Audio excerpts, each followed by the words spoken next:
You guys, I just realized I'm not hooked up to the modem. I'm like braiding my hair. I'm not hooked up to the modem. Give me one. I think we should be okay. I think we should be okay today. I'm not hooked up to the modem, so it is what it is. Hello, everybody.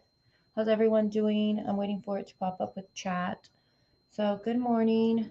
It's Sunday. Thank you guys for being here with me. I know I had Scott in here. Who else do I have in here? Managed to boost up to 47 subscribers, 50 to go. For what, Scott? YouTube? You're talking about your YouTube channel? Hey, Delana, congratulations on your son's big win. Hey, Duke.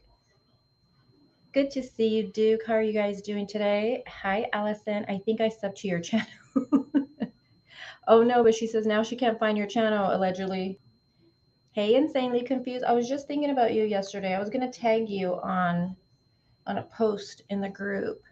How are you doing? Sorry, I'm just braiding my hair still. And this hair is, of course, sticking out. Fuck. Hey, Grateful Ed, how are you doing? So, just to let you guys know up front how today's live stream is going to go, I titled it Casual Coffee Chat today because that's exactly what it's going to be. I'm not going to be sharing my screen with you guys for the most part at all. I'm not going to be reading anything.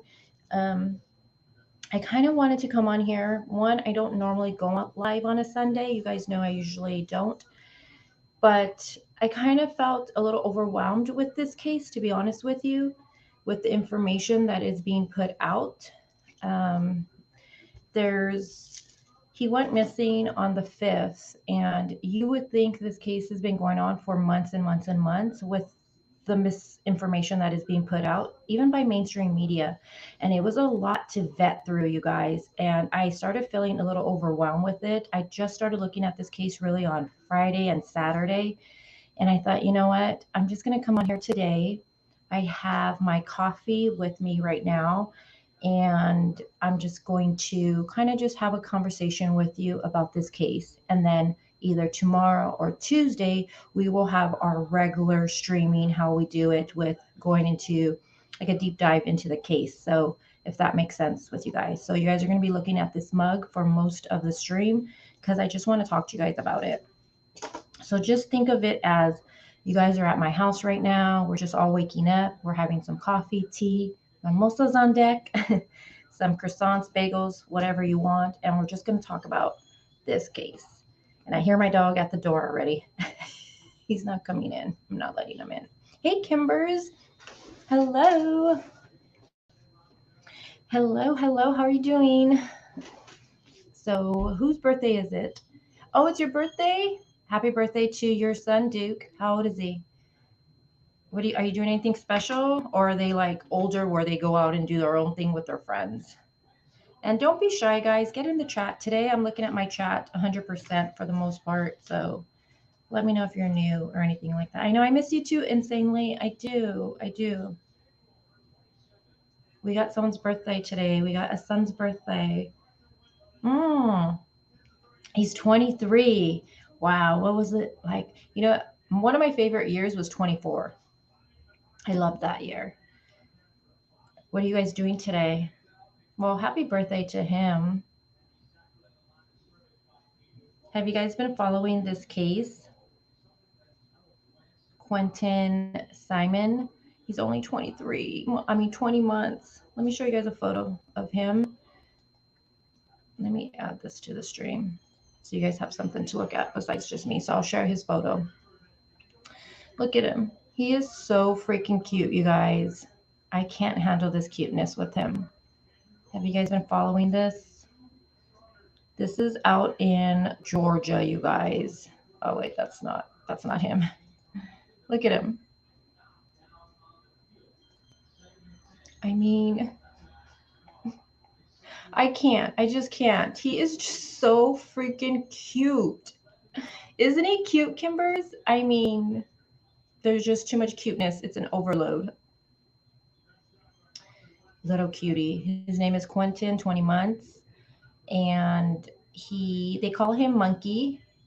There's another monkey from, you guys remember the other case we covered, Michael Vaughn, still missing. They also call him Little Q, Baby Q, I've seen. Oh, let me let Little Crazy know I'm live. Hold on, guys.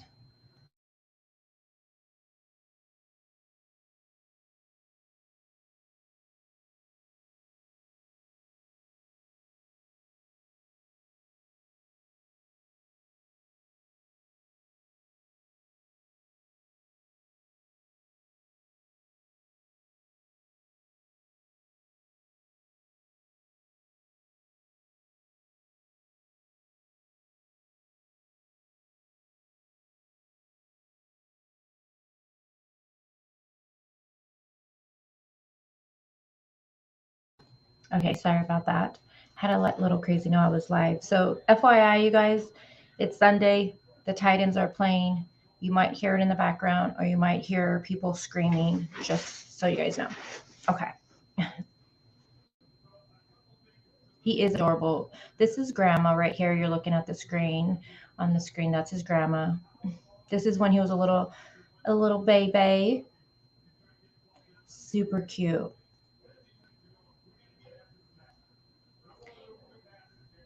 Let's leave this photo up of him because he just looks so cute. We'll leave this one. I just love this one of him. He just looks so cute. It looks like they have his hair clipped back because he does have like a lot of hair, like the length of it. So we'll leave that one up. So this is what you guys will be looking at for the most part for today's live stream. Sorry, eating Campbell's chicken and rice. What time is it for you, Scott? You're eating that right now? It's barely 10:30 for me. Haven't even had breakfast yet. I'm barely getting my coffee in. He is so adorable, you guys. And this took place in Georgia. So we're in Savannah, Georgia for this one. And I don't know about you guys, but I feel like we haven't really, I don't know. Let me know what you guys think. I feel like we've covered other missing kids here since, but I feel like we haven't really deep dived into one since the Summer Wiles case. Let me know what you guys think. I don't know. The Summer Wiles case kind of it hit us really hard, I feel like.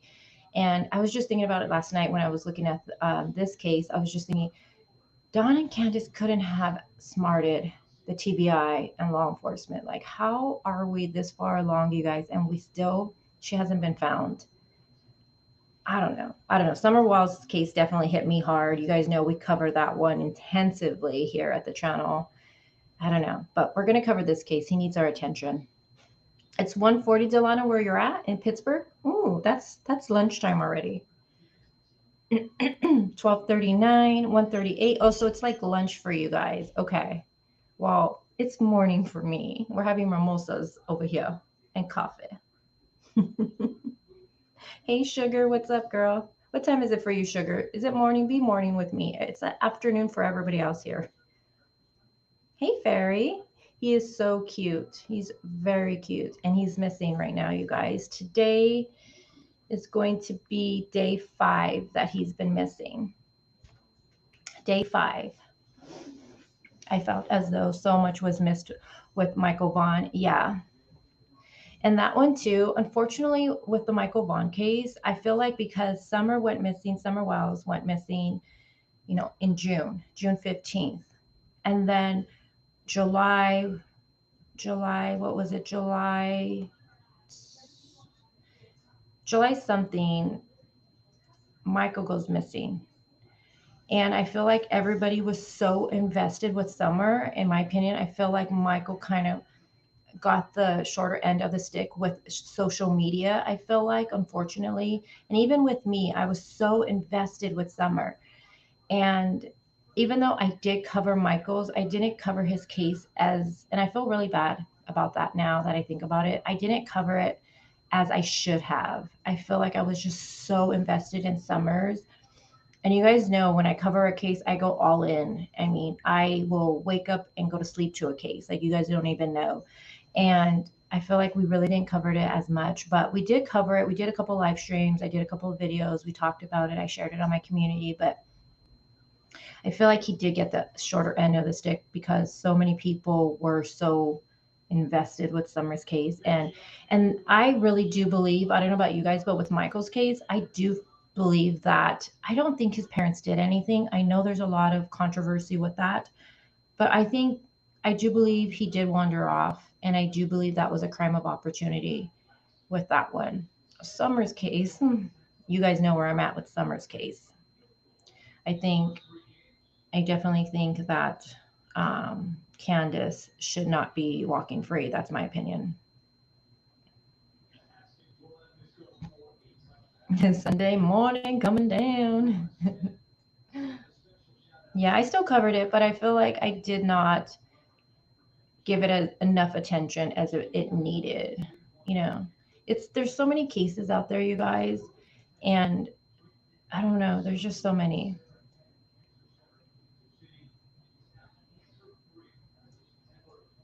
Hey, Roman.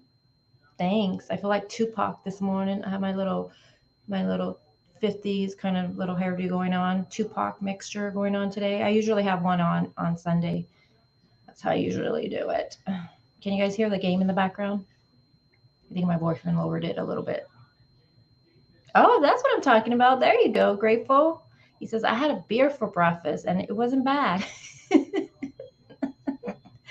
So I had one more for dessert. I love that. Well, I'm having coffee right now, but let me tell you later on, I will have some adult beverages.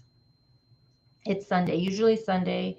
I'm usually off on Sunday, and it's usually a family thing where we usually go somewhere, but this Sunday's a little different. That's why I was able to come on here too with you guys because one daughter, she's at work. She just went to work. Then we have the game going on. So we have Little Crazy and Mr. Crazy watching the game.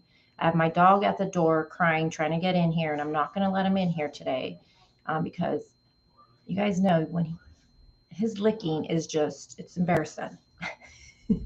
And then I'm here with you guys starting my morning. So, but later on, definitely going. Oh, I put Max outside. Thank you. You want to say hi? Hi. Little Crazy saying hi, guys. So you guys have to drop hello to her. She let him out. Great. Oh, now you guys are going to hear dog in the background. Sorry about that. You think it's a pinup? Uh, could be pinup, but I don't feel like no pinup look right now. Hi, Annie. How was that mom able to live there with her son that she lost custody of? And that's a question I was having too, Annie. With this, I don't know why she actually lost her son. No one has been able to really say why she lost her son. Everyone's speculating on it. So that is something I'm wondering too.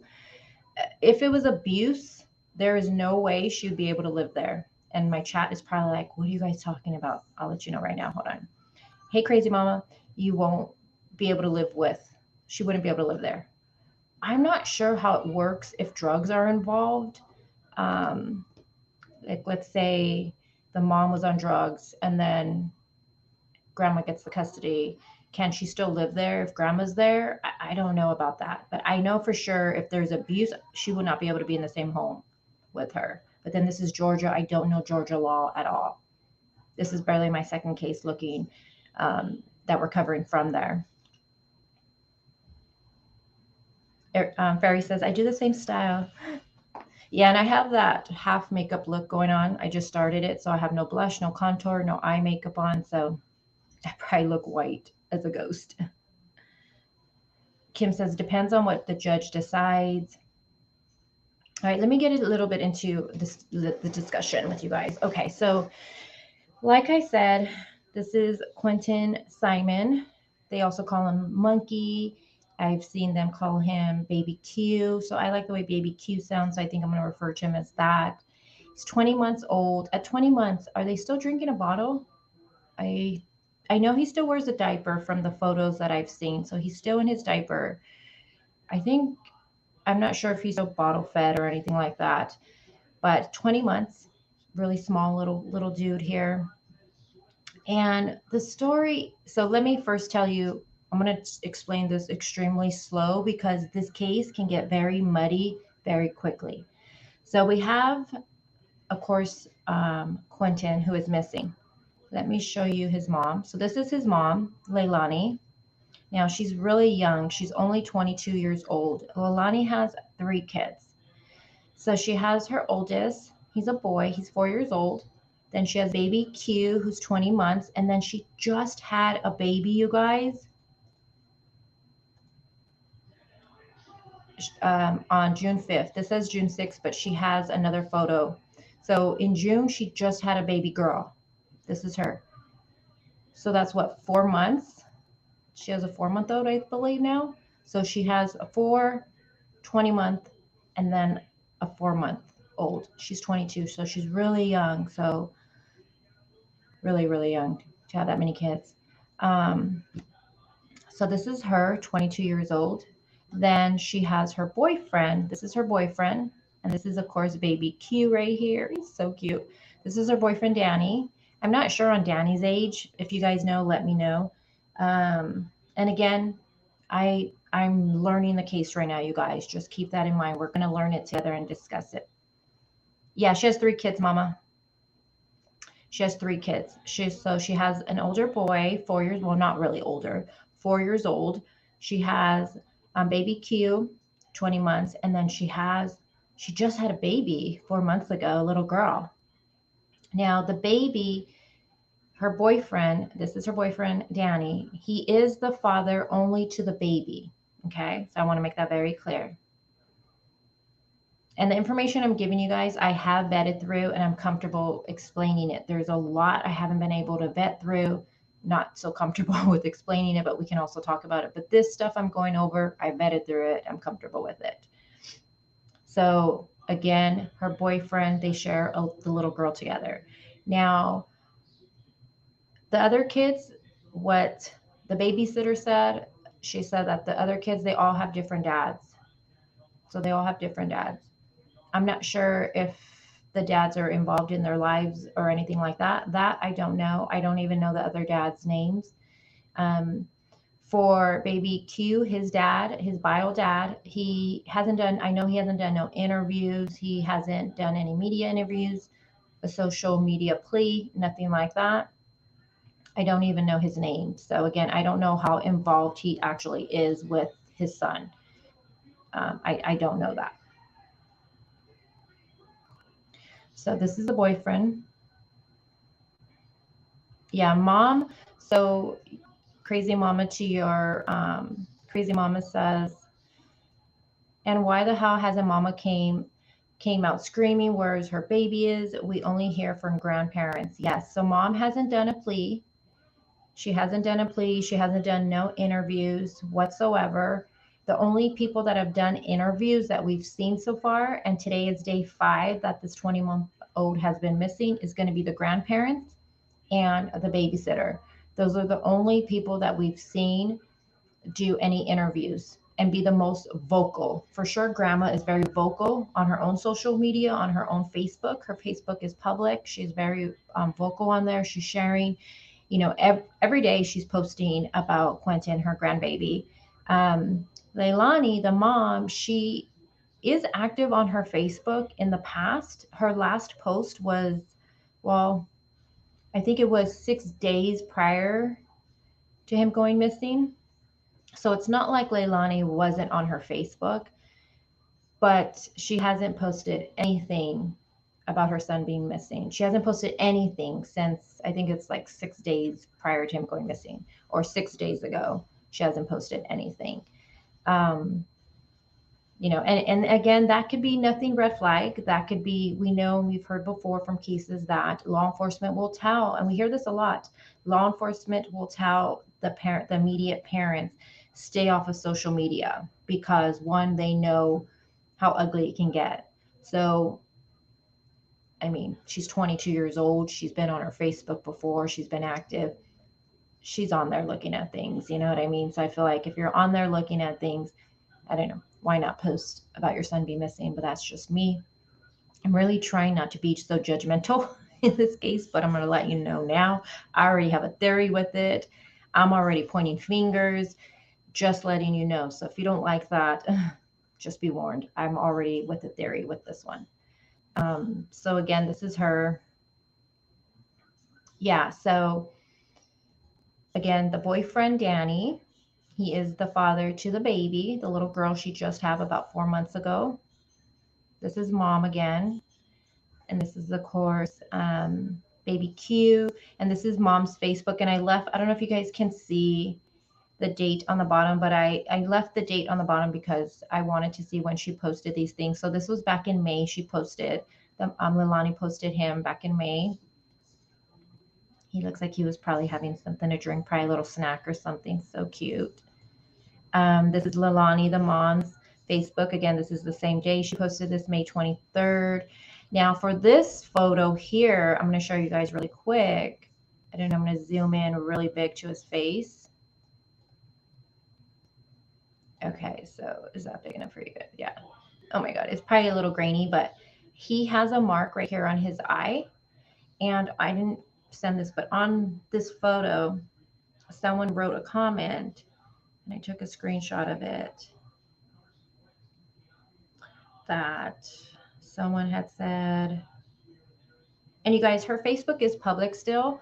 I don't know how long that's going to last. So if you have Facebook and you want to check, go look at it. Please do not, you guys, please do not write any comments on her post. I don't know why people, I mean, I guess people get really angry with these cases, but that's the fastest way for her to lock her shit down. And I wish people wouldn't do that, because a lot of us use this for research reasons, you know? And when people go on the Facebook or their social media accounts and they start writing shit, it's going to get locked down. But so far, it's not locked down. I did go on it last night. So, but for this photo, someone wrote what happened to his eye. And she said, playing outside, he fell and hit his poor little eye on a toy, she says. So he does have a mark here, but she says he fell and he got a little mark on his eye. Keep in mind too, he does have a 4-year-old brother. So, you know, roughing around, keep that in mind too. Now the boyfriend, this is the little 4-year-old. Again, this is all public. This is baby Q. And the mom. Okay, so this is the house. I want to show you guys this. So inside of the house, who lives there, I'm going to explain. Los Angeles, that's right. I'm representing today. Got to represent where I'm from. So inside the house, you guys, it's going to be mom, Leilani, her boyfriend, Danny. I don't know Danny's age. Then you have the 3 kids. So 3 kids. You have grandma, who is Leilani's mom. Okay. Her name's Billy Joe. Then you got, but I just call her grandma. We got step grandpa. Then we also have Leilani's brother, the uncle. Now, as far as so that's going to be grandma's son. Now, I did do some searching to see about the uncle that lives in the home. So it looks like grandma has 2 boys. One of them is in prison for taking someone's life. It was like, I believe he was 19 and he tried to rob someone. He ends up shooting the guy like 4 or 5 times. So I think he got a 45-year sentence. So he has to do, I think, at least 20 something years of it. So he's in prison, that one. Then there's the other one, another son that grandma has posted on her Facebook. He seems to be, I think he's 21. I think he's 21. So I'm assuming that, yeah, so from what grandma has posted on her Facebook, I believe he's 21 right now, the uncle, her other son. So I'm assuming that's the uncle that lives there, because the other one is in prison. So I'm thinking it's him. So you have all of them living in this house. Now, grandma and grandpa own this house. Okay, well, grandma does. Grandma owns this property. Now, at the time that he would go missing, which would be October 5th, the people in the home, based off of what grandpa stated, are going to be mom, boyfriend, uncle, and the 3 kids. Grandma was away for work and grandpa was away. So the only people in the home during the disappearance or whatever ended up happening to him would be mom, boyfriend, 3 kids, and the uncle. Okay. So you guys following me so far? It's okay, Valerie. I'm trying to explain this really simple as we go because I tell you this case can get muddy so quick. So you guys following me so far? Let me know. How you guys doing on your coffee and mimosas? Hey, ATS. Just so you know, we're having just a chill conversation. I'm not going to be really showing anything or reading anything. We're just kind of having a coffee and discussion about this today. And then either tomorrow or Tuesday, we'll have a really in-depth conversation where I show you guys everything. I heard somewhat that he showed favor to baby Q and not the other one. So there's also a babysitter. And the babysitter, she's been very vocal on, she's done some interviews with the news. She did an interview with Ziggy. If you guys are from the Summer Wilds case, you guys know who Ziggy is. She's another creator. She covered the Summer Wilds case. I think she still covers the Summer Wilds case time to time still, I think. But she did an interview with her. Now, if I would recommend listening to that interview, you guys, but get your earphones and get a notebook. I've listened to that interview, you guys, like 20 times. I'm giving Ziggy all the views right now with it because the audio is kind of bad. It's kind of choppy.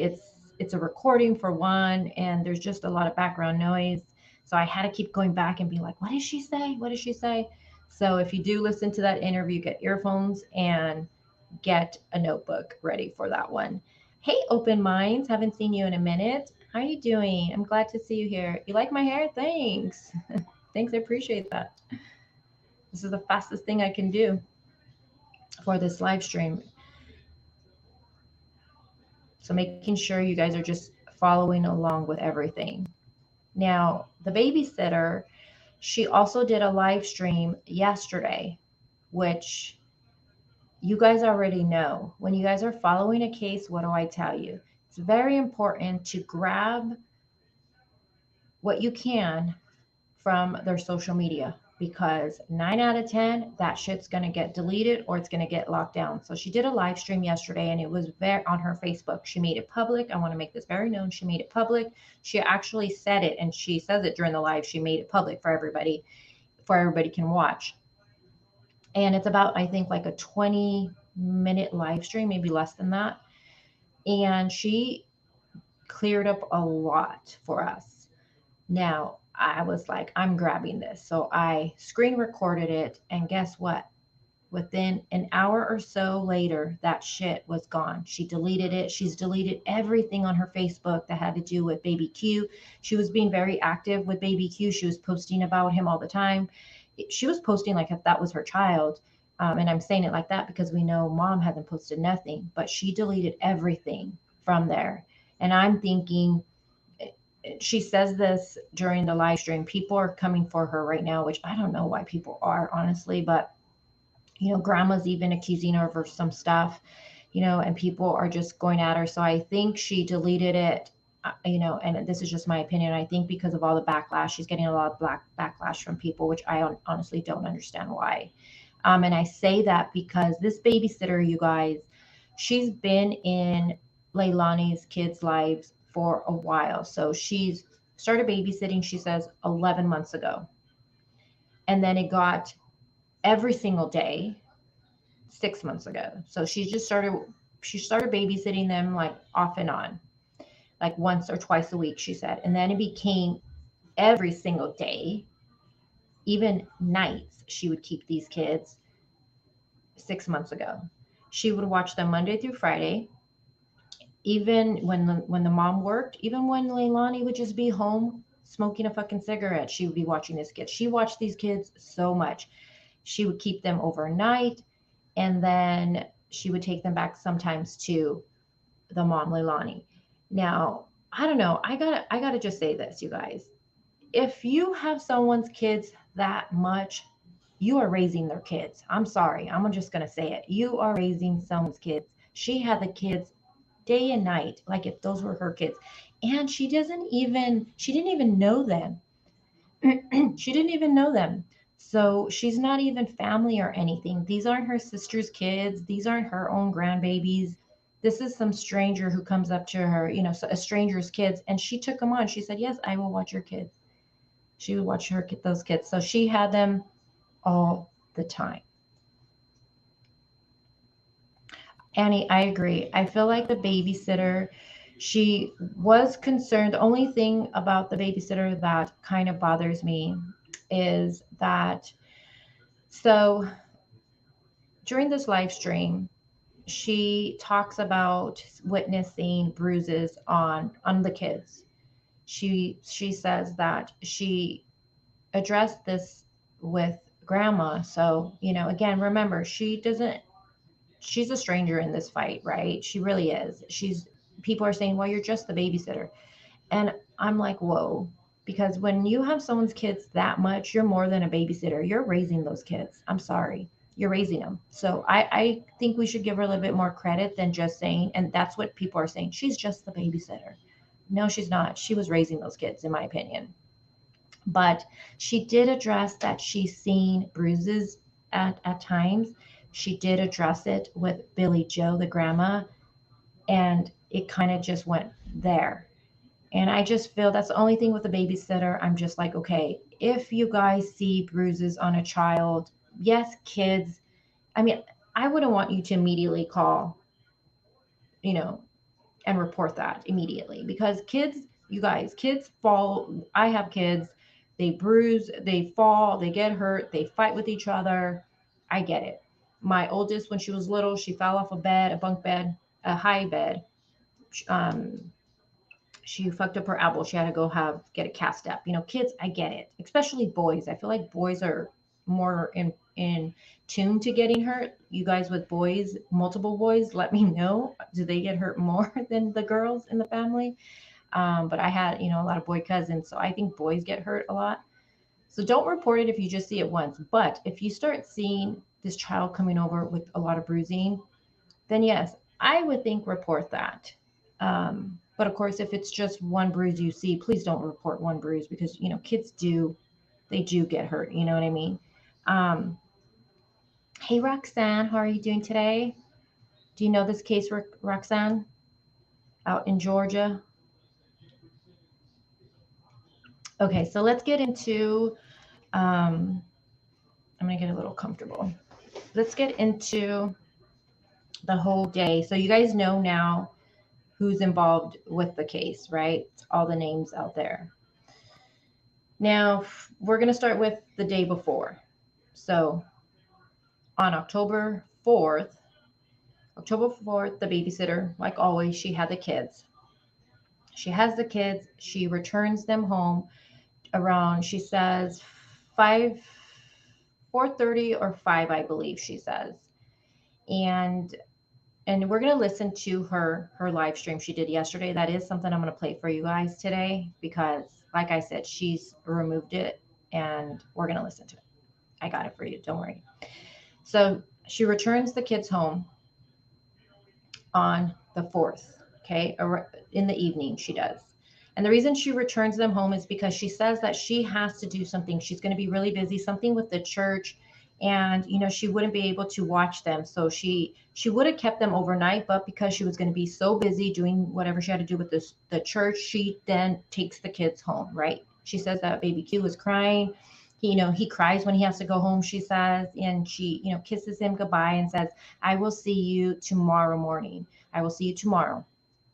Now, for me, you guys, that's going to be the last official sighting of him alive for me. Okay. There is, law enforcement is saying that, the last sighting of him is at 6 a.m. But for me, the last official sighting for myself that I'm comfortable with is going to be this with the babysitter of him being alive, is when she kisses him and hands him over to the family. So she leaves the kids and she goes about and does her day. That's the 4th. And it was in the evening, I believe, I said I wasn't going to look at my notes for this live stream, and look at me. I was like, I'm just going to talk to you guys.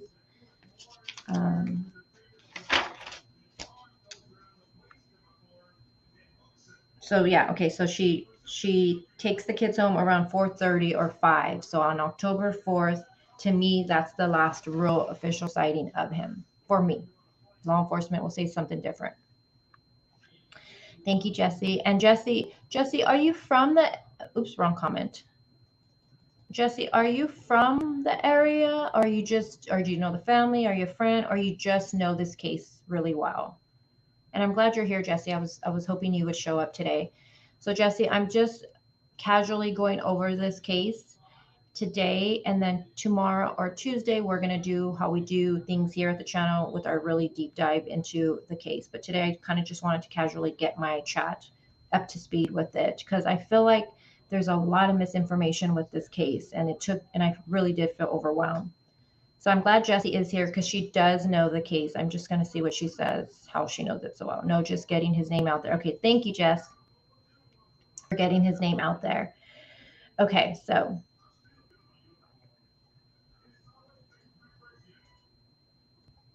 and then thank you guys for being here. Okay, so babysitter passes them, to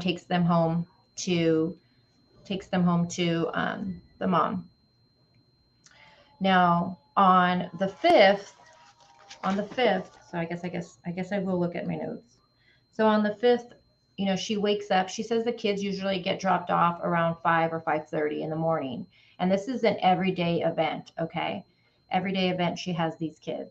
So at 5, she's up. She's waiting, and then nothing. And then at 5:29, she gets a text message from Danny, the boyfriend's phone, and he says that that the kids are not coming, and he says Leilani is with them. So again, at 5:29, she gets a text from the boyfriend's phone saying the kids are not coming. Leilani is with them. She says, okay. Now, she did say that she did think in the interview with Ziggy, she does say something like, it was a little odd because, it was kind of like all of a sudden they always come every morning, and then it's just, at 5:30 she gets it. So it was a little bit like, okay, random. But the thing that really stuck out to her was she says Leilani is never up with those kids. She's never with the kids. Even on her days off, the babysitter has the kids. So that is the one thing the babysitter did stick out to her, is that, that he said Leilani was with them. So that was at 5:29.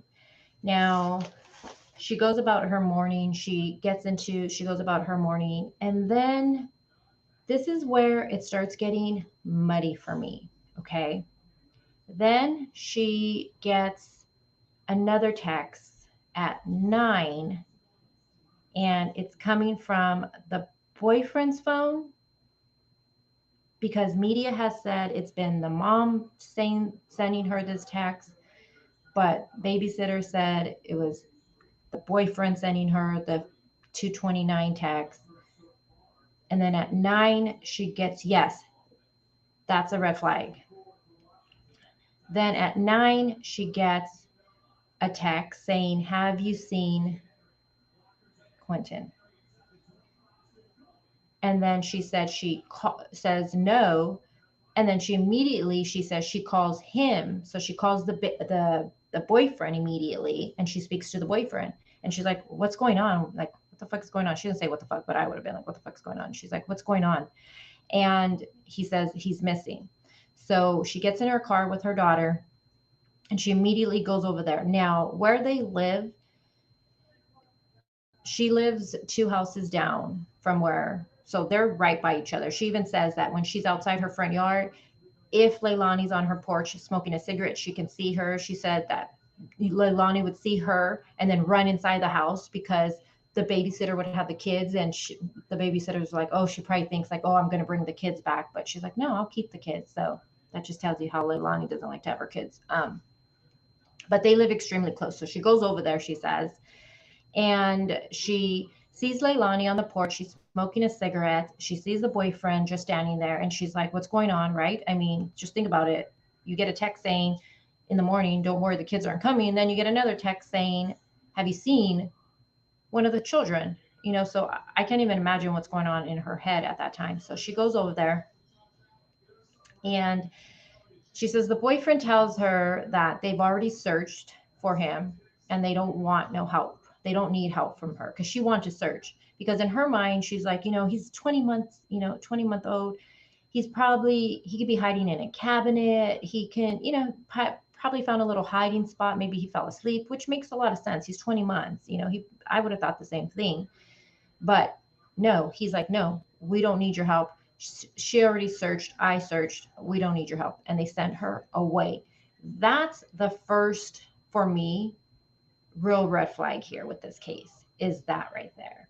Is that you have, and you guys let me know, you have your 20-month-old missing, and somebody comes that wants to help search, you're going to, yes, come help me. Please help me. I've searched everywhere. Yes, help me. I'm going crazy. But yet you're like, no, we already searched. Go away. That's a red flag that they did not want no help. So the exact location for the home, um, if you guys want to look it up tomorrow, I'm going to pull up the map for you guys and we're going to distance and look what's around. But Dukes, if you want to look at it yourself, and again, this is public information. I'm not doxing anyone. So anybody that wants to say you're doxing somebody, no, I'm not. I think I have a screenshot of it, exact location. So it is a 535 Buckhalter Road. So Buckhalter Road, Savannah. So 535. And they do have a pool. The neighbor has a pool. The pools have been checked already, just so you guys know. And looking at the screenshot I have, so behind the house, it looks like it's a wooded area. That's all been searched. They did bring out um, the dogs, the search dogs, the hound dogs. They brought them out. FBI is involved with this case. They had officers on horses. They had helicopters out there. But if you want to look at the property, it's 535 Buckhalter Road in Savannah. If you want to check that out, Duke. Hey, Upside Down. How you doing?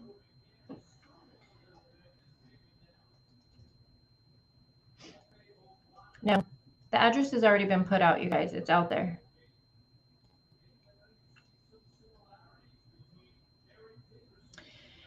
Okay, so, and we're going to look at the map tomorrow. Now, we'll look at it together tomorrow. So, again, she's over there now. She's confused, the babysitter. So she's leaving because they send her away. So she gets in her vehicle to leave and she's going to call grandma. Now, when she's pulling away, she says that's when law enforcement pulls up literally behind her. So 911 had been called. Now, she calls grandma to see what is going on. And grandma didn't even know what was going on, you guys. She learned from the babysitter, it looks like, what the babysitter says. And that's kind of red flag to me too. But then again, not so much because let me just give you guys a little insight. Mom and grandma seem to have Leilani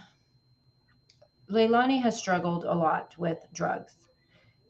Based off what the babysitter says, it looks like Leilani and her boyfriend, speculation, I mean, allegedly, but this is what she's saying. She's seen her down the street at, like, I guess, this drug house. She sees them there often. And, and it seems like Leilani struggles with drugs. The grandma in her interview, she says, when she's good, but then when she's bad, she's bad. And the grandpa says that she lies a lot. I did clip all of the grandparents' interview that I can find for you guys, and I will upload that later. So I have the one of them at night, the grandfather at night, and then of them during the day. I try to find as much as I possibly can, and I clipped it all in one video for us. So I will upload that tonight, and then I will watch that with you guys tomorrow. But Leilani, she's she has some troubles, definitely some troubles. And it seems like just a month prior, grandma went to court to evict them from her home. Because remember, grandma owns this property. A month prior, she went to court to file for an eviction to get them out of there. And on the eviction, she evicts Leilani, her boyfriend, and all three kids are on there. She wants them all out. I forgot to mention, I don't think I mentioned this. Grandma does have custody of the 4-year old boy and baby Q. She has custody of them. So, I mean, Grandma, you have custody of them. They're not going nowhere. You can't evict them. Those are yours. That's your responsibility. But she does have on there all of them. She has all of them. And I will say that did kind of bug me a little bit, you guys, that Grandma was trying to evict the kids. I don't like when people fight with each other and they involve the kids. I feel like kids should never be involved with it. And I'm talking from experience. I've dealt with this myself a lot. When you have a falling out with a family member, they immediately include the kids with that falling out. They don't talk to your kids no more, and then you can't see their kids no more, which at the end of the day, your family, it shouldn't be like that. But some people were saying that Grandma probably did that because she was just frustrated. She really didn't mean to have the kids leave. Well, technically, the two boys weren't going nowhere because she has custody of them. But people were just saying that the grandma didn't really mean it. She was just frustrated. She wanted her daughter out and the boyfriend out, which I can get. I mean, the kids weren't going nowhere anyways. hmm Grandma works out of town, Allison. So grandma works out of town. She's gone a lot, it seems like. As far as Leilani, I don't know what she does for work. Does anybody know what Leilani does for work? I know grandma works out of town. She's gone a lot. As far as what mom does, I'm not sure. Yeah. So, and you're right. Allison says they did go door to door on the first day. And she's telling Scott. Yeah, they did. So when law enforcement, obviously they arrive, even in the dispatch call, you guys can listen to it. I put it up that you can listen to it on Broadcastify. I love Broadcastify. It's something that I've been using for a long time with these cases. It's not the 911 call that you would have to request from law enforcement, and a lot of times they won't give it to you. I know media is trying to get this 911 call. I've seen reporters say it, that they put a request in it and they haven't heard anything back yet. But it's the dispatch calls. So, you know, and keep in mind, it's all the dispatch calls that come in for the county. Okay, it's not just the one you want. So you got to go vet through all of it to find it sometimes. And it's all free. There are ads, or you can pay. I think I pay $15. I don't know how often. I don't know. I don't keep track of all the apps I pay for, but or you can pay and then you can archive, and that's why I like it, because you can go back a month or however long, weeks, whatever, and then you can listen to the dispatch calls and you can download them and edit and all of that stuff. So I love Broadcastify. I highly recommend using it.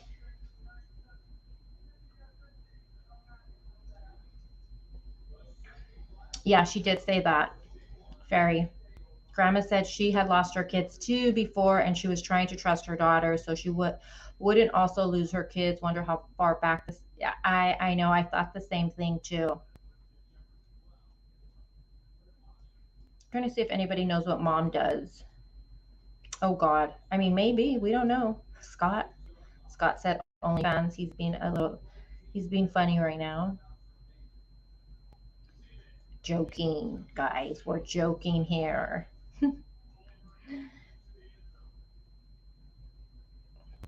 Sugar says, my mom would have never kicked out my kids in this situation. Well, I've been on my own since 15, so I don't have a relationship with my mom, so I can't really say too much about that.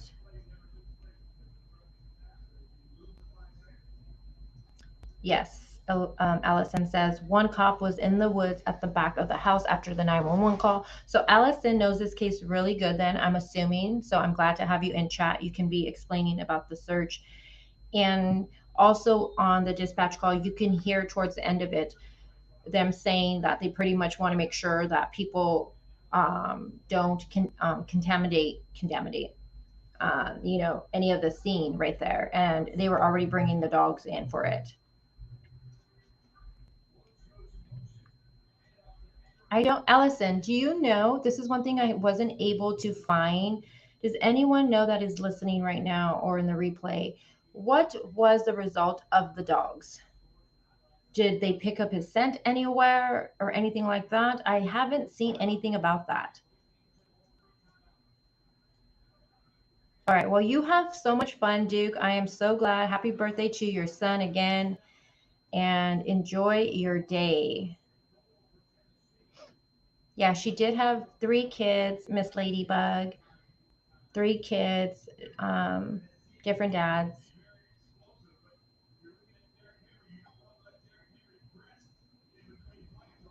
Yeah, we're gonna watch that together right now, Allison. Did you see that she deleted it? She deleted everything that has to do with baby Q on her Facebook. And I'm wondering if she did that because she got, probably people were being really brutal to her during that live stream, the babysitter's live stream. And I wonder if that's why she decided to remove everything. But I did download the interview. I'm going to grab it right now while you guys are talking. I did download it, so we're going to listen to it. Even though she deleted it, I got you guys. I didn't think she would have deleted anything, but I'm glad I got it. Hey, Melissa Jade. Oh, thank you. I appreciate that compliment. I appreciate that.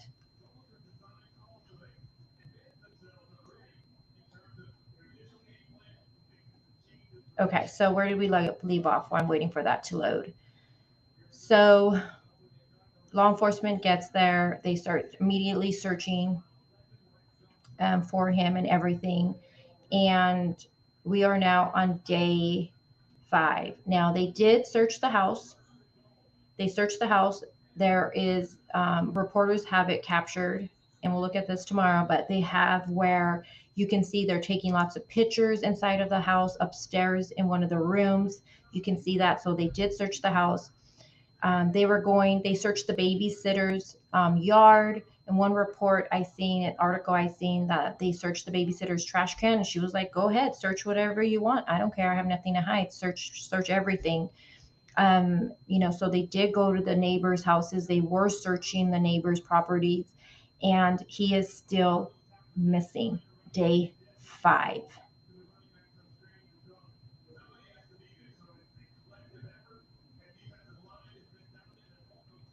Allison said, what I find interesting is that the babysitter said there's cameras all over her house. She possibly has lots of interesting things on those. She did say she also, which I always think is interesting. I don't know about you guys, but we have cameras outside, but we don't have cameras inside of our home. But she seems to have cameras inside based off of what she has said during her live stream.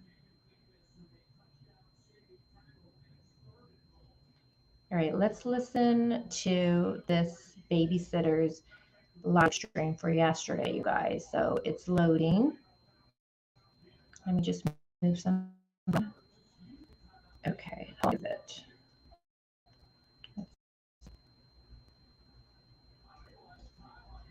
So do you guys pretty much understand the case so far? And then after we watch this, we'll go into more. Well, I'll just say it right now because it's loading. So it's about a 24-minute live stream she did on her Facebook last night. Again, this is the babysitter. And this was yesterday, the 8th. Now, what I think is very important is that, we got to think about the last sightings of the baby. So, boyfriend says that he last sees Quinton at 6 in the morning. Okay. He sees him at 6 in the morning when he's going to work. He says he's in his little play pack, I guess like a little playpen area, I guess he sleeps in. But that he was wearing a Sesame Street shirt and black pants, and he was sleeping. So this is where it gets confusing for me because remember the 5:29 text from the boyfriend's phone to the babysitter saying, the kids aren't going over there. Leilani is with them. And during Ziggy's interview, she says that she's up with them. if she's with the kids and gonna watch the kids at 5:29, then at 6 he's asleep again, and are they all asleep now? Like, I don't know. It's kind of muddy for me right there. And it's because of different things that is being said. So in Ziggy's interview, she mentions the babysitter something like that Leilani's up with Quinton. So if she's up with him at that time, did he fall asleep again by the time 6 o'clock rolled around? I don't know. And I'm going to clip both of those interviews for you guys and put them together, because that's something that is sticking out to me that could be possibly a red flag for me. But 6 a.m., the boyfriend goes to work. And to him, Quinton is fine. He is sleeping. He sees him. And then the mom wakes up, and then he's gone. Now, during the dispatch call, it says that mom says the door is open. Someone came inside. She believes someone came inside and took him.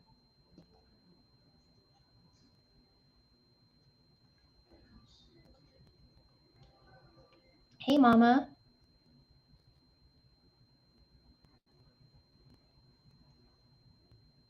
Joe says, could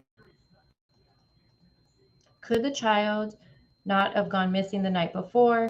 Well, and that's a good thing. That's a good comment, Joe, because remember, that's why I said for me, even though law enforcement is saying the last sighting of him is at 6, because the boyfriend is saying he's seen him at 6. But to me, that's not good enough. The boyfriend saying that, unfortunately. The last official sighting of him alive for me that I'm comfortable with is from the babysitter when she hands him over to them from, she says it was 4:30 or 5. So at 4:30 or 5, he was alive and doing okay. What happened after that, we don't know. And that was on the 4th. So on the 4th, after 4:30 or 5, we don't know what really. Did grandma talk to him on the phone after that? I haven't heard that. Did grandpa? Haven't heard that. So we don't know what happened after the babysitter drops him off on the 4th. Now, red flag number, this would be probably like 3 or 4. Now, this is huge, and this is why I'm pointing the finger at mom. So, Leilani said that she told family members that Quinton was with his dad, that his dad came and picked him up. Law enforcement looked into this, and Bio Dad was nowhere nearby. He was at work, and they were able to confirm it. So Bio Dad, and I don't have him, and that's been confirmed. So why did Leilani tell family members that Bio Dad came and picked him up that morning? Why did she say that? Why did she lie? That's a huge red flag. And that's why I'm like, I'm sorry, you guys. I can't get past that. Why lie about that? She knows more. I'm saying it now. She knows more. That's huge red flag for me.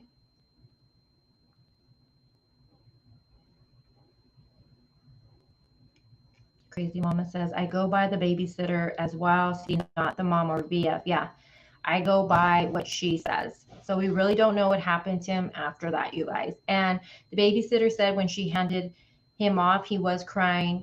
He likes to be with the babysitter. And, she kissed him goodbye and said, I'll see you tomorrow morning.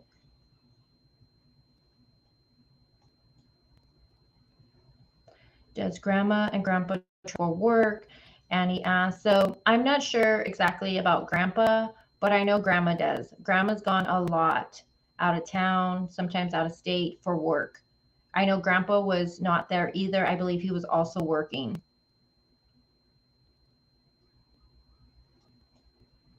Yeah, Quentin's dad has nothing to do with this. His bio dad has nothing to do with this. Law enforcement did come out and say that. His alibi has been confirmed. So why did mom say bio dad picked him up? Boswell, yeah, Dukes, I know. And also the other case, what's the other case where The little boy went missing. It didn't happen that long ago. And then I think she would have been the stepmom. No, the little boy goes missing, and the mom says the other parent came and got him. Turned out, no, that never happened. What case was that one?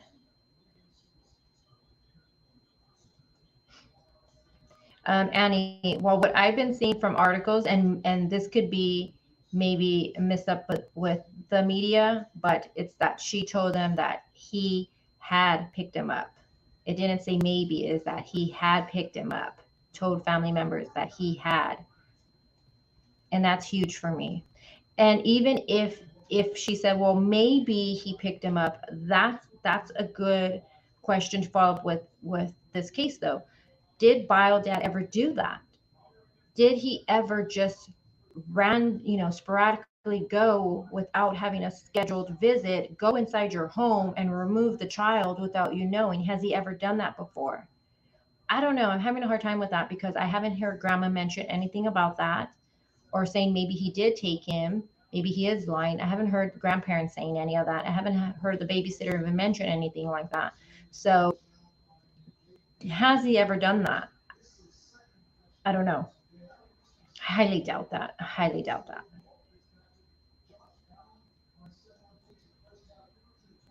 Yeah, crazy. Sounds like the babysitter was a good thing for those kids' life since grandma is out of town working. And the grandma is the one who actually is the one who hired the babysitter.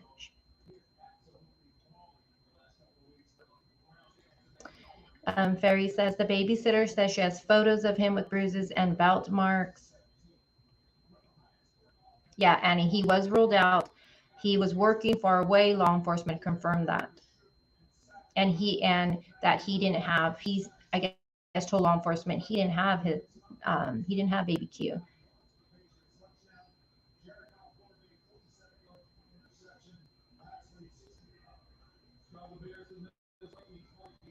Okay, and this is Allison. How do you know that? This is something I'm trying to find exactly. What time did mom wake up? This is where it gets muddy. I can't seem to find what time exactly did mom wake up. And if you can send that to me, Allison. I've been struggling with that because we know the 911 would have got placed a little bit after 9. So what time did she notice? And then keep in mind, boyfriend leaves to work at 6. He says that baby Q is sleeping. He's okay. He describes what he's even wearing. So what time? Ooh, you can smell the ribs. My boyfriend's smoking ribs. You can smell them. Um, what time did she wake up exactly?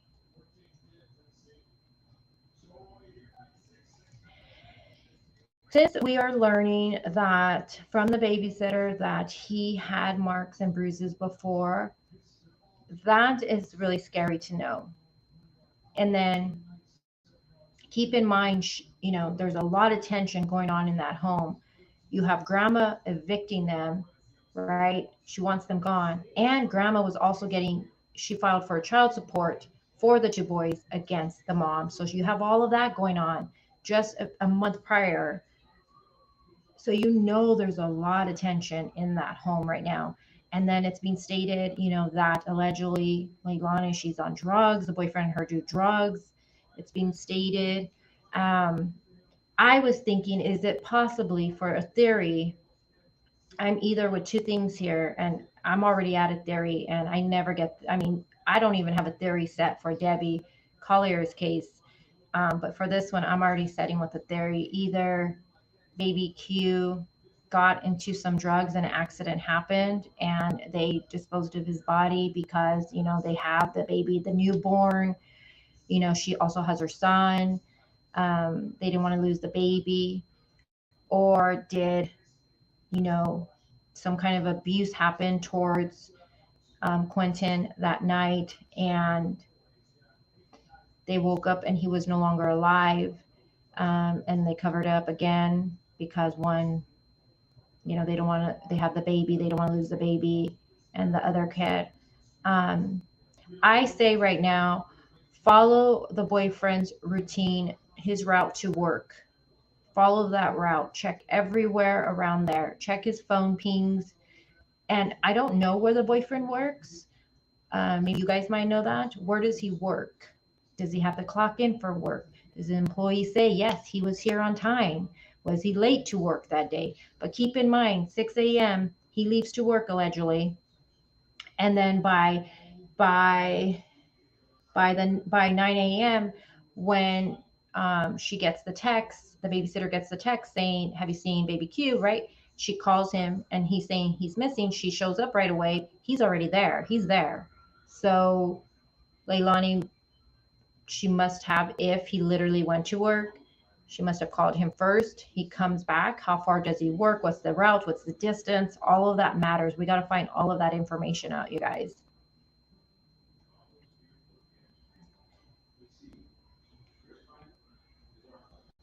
I know, Allison.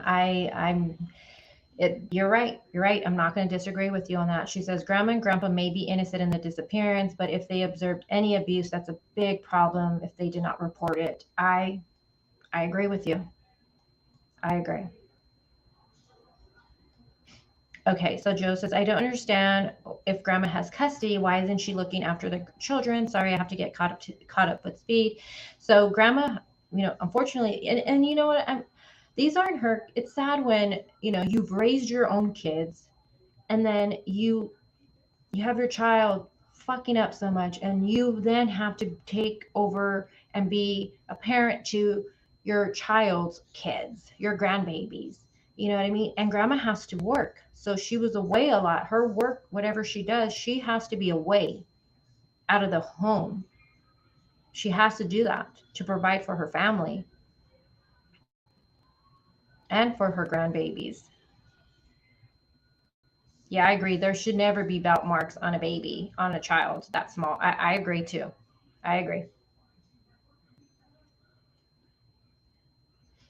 Well, don't worry, Mama Mia. You guys make sure you look into the case and then we're going to be going through all of it together. Today's a very casual live. And then, like I said, tomorrow or Tuesday, we're going to be really looking at everything. Okay. So Allison says, I'll look for it. Boyfriend says the kids were with mom at 5:30 a.m. according to the text. Babysitter, yes. I'll look for the exact time. Okay, thank you. I appreciate it, Allison, because I can't seem to find when mom actually woke up. What did Annie say?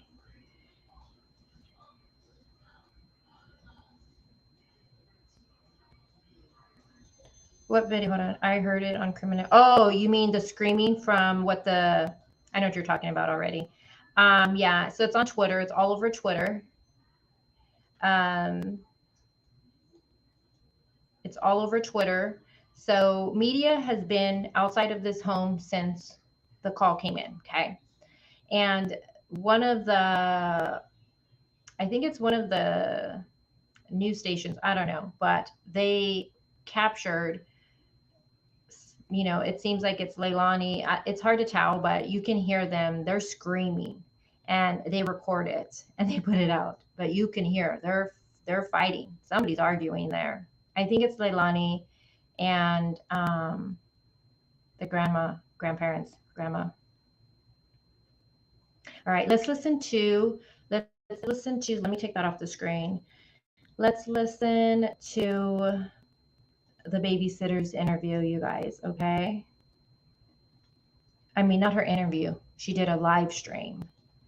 So let me, how are you guys doing with your coffee? You guys still doing it? Do you guys need another round of mimosas? Okay, let's see. Oh, and I do want to say, yes, my nails are busted looking right now. I need to get them done. I look so busted.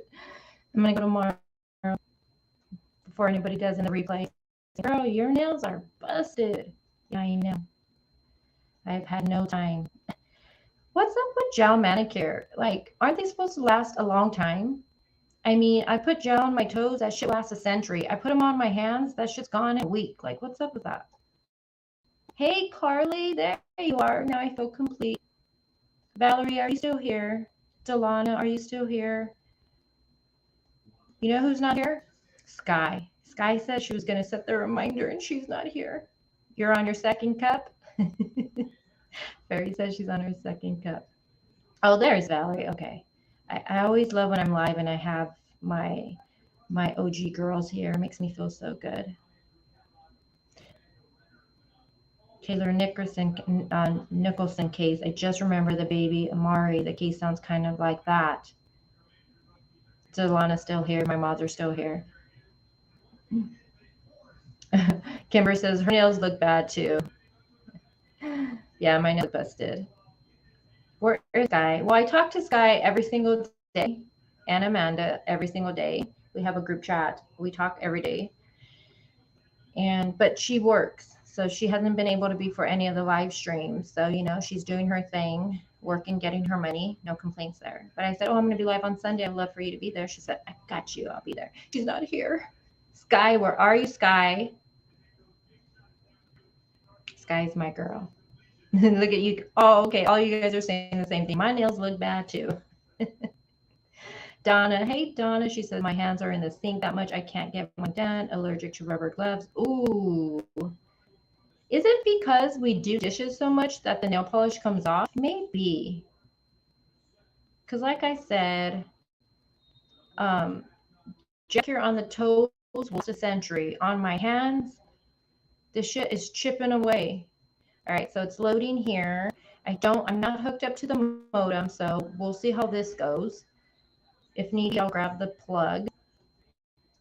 So again, this is going to be the babysitter's live stream. She did this yesterday evening. She said it was public. You're going to hear her say that. So I screen recorded it. I got it. I downloaded it. Now, she has deleted this from her Facebook, but I'm still playing it because she uploaded it publicly. Okay, let's watch this together.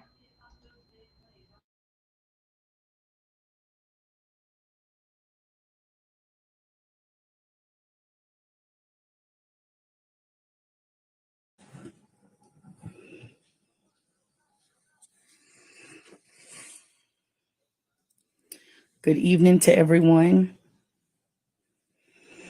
I came on a little bit early so that people can come on. I'm going to let a few more people come on before I start talking. I come on a little early.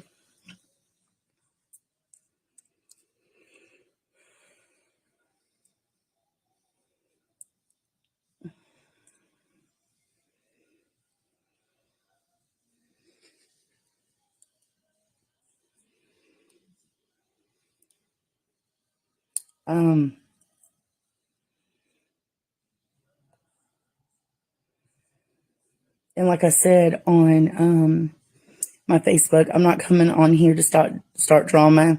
I'm not an attention seeker. So I don't want anyone to think that, like I'm not. And I wasn't even going to say anything until what happened today. And this is not directly about Quinton. I don't know any more than y'all do know about Baby Q.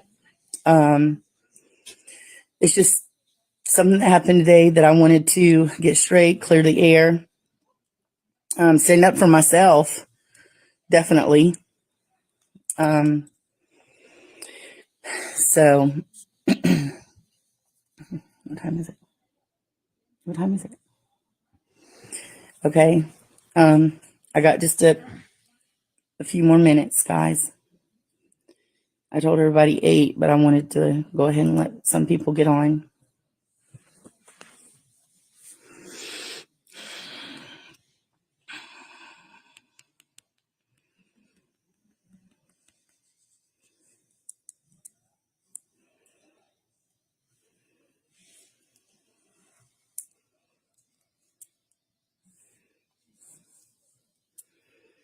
There's a lot of people right now sending me friend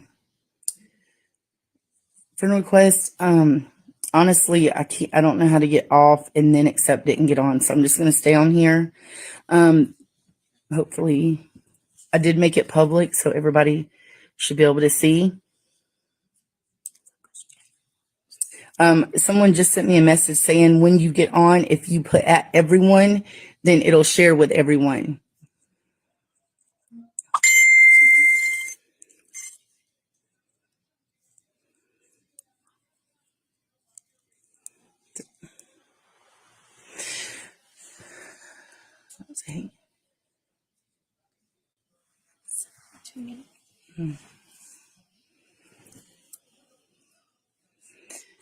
All right, I guess I'm going to go ahead and start. There's a lot of people. Okay. So as everyone knows, and I have got so many messages, why I'm not talking out and why I'm not saying nothing. Because I didn't feel like it was my place. I did keep Quinton, and I'm going to start from the beginning. How I met Billy Joe and Leilani is through a lady that used to go to my church, Miss Sandra. Her and her mother, Miss Audrey, they're very awesome people. And she called me and asked me, told me the situation, and asked me if I was interested. The next day, I got a call from Billy Joe, asking me if I could keep her 2 grandbabies. And I said yes. Going in, I had never met them. I didn't know the situation that was going on with Leilani, Billy Joe, Danny, none of them. I started keeping them, and I didn't know anything at all. And then the more I seen a lot of stuff, and I was concerned. No, I did not call these back because I voiced all my questions and concerns to Billy Joe, the grandmother. She told me that she had custody of the boys. I didn't know why. She didn't tell me that. But they were staying with Leilani. Billy Joe worked out of town. So when I started seeing things that wasn't quite right, I would call Billy Joe and I would tell her. I would text her. She didn't answer. She was at work. She'd text me back and she'd say, okay, I'm going to talk to Leilani.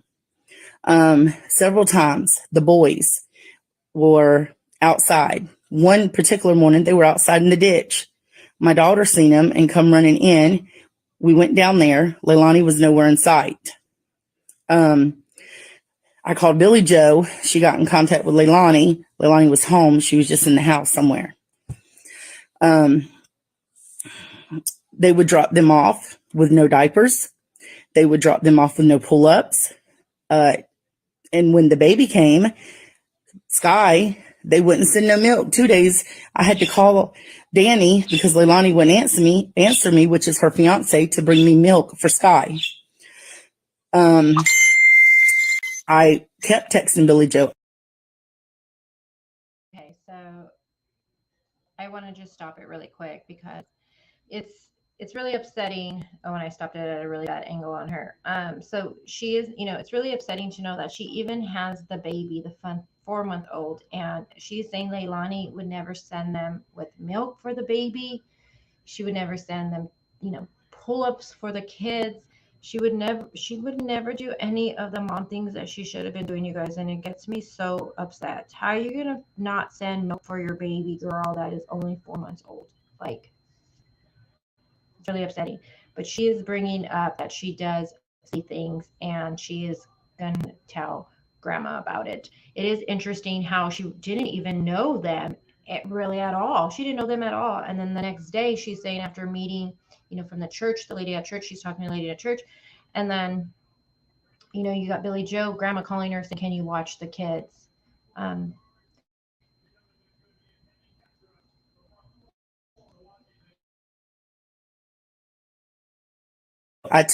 My daughter took pictures and sent them to Billy Joe of Quinton having bruises. Everything that I'm telling you can be backed up. This is not hearsay. This is not me trying to get attention. Who wants to get attention over a baby? We sent her pictures. I sent her multiple texts. She texted me back one day and she said, okay, I'm tired of this. I want you to keep the babies permanently until I can get back home. I told her I would, and I did. So it was about 2 to 3 hours later, she calls me back. She said, well, I'm going to give Leilani a chance. You know, she's a young mother. I've got to be able to try to trust her. She said, I did a lot of bad things. I got my kids taken away, and I want Leilani, I want her to know that she can do anything she wants to do, and I'm going to support her. So I didn't keep them day and night. Okay, so do you guys really understand? Do you guys really understand that part, what she's saying? So when she starts reporting everything to grandma that she's noticing about everything, grandma says, I want you to keep the kids permanently, right? Until she could get back. Wow. So she says, okay. But then 3 hours later, she calls back. She must have called her daughter, right? And spoke with her daughter. And she says, you know what? Never mind. I want to give my daughter a chance. I lost my kids, before when I was younger, and all this stuff. She doesn't want her daughter to go through all of that. She's going to try to trust her daughter and give her the benefit of the doubt, is pretty much what she's saying. And again, you guys remember, she's just the babysitter. She's the babysitter. But I do think if you're seeing multiple times, bruising on this child multiple times, I think there should have been reporting done on that. I think that's the only thing with the babysitter that I'm just like, I'm a little bothered by that.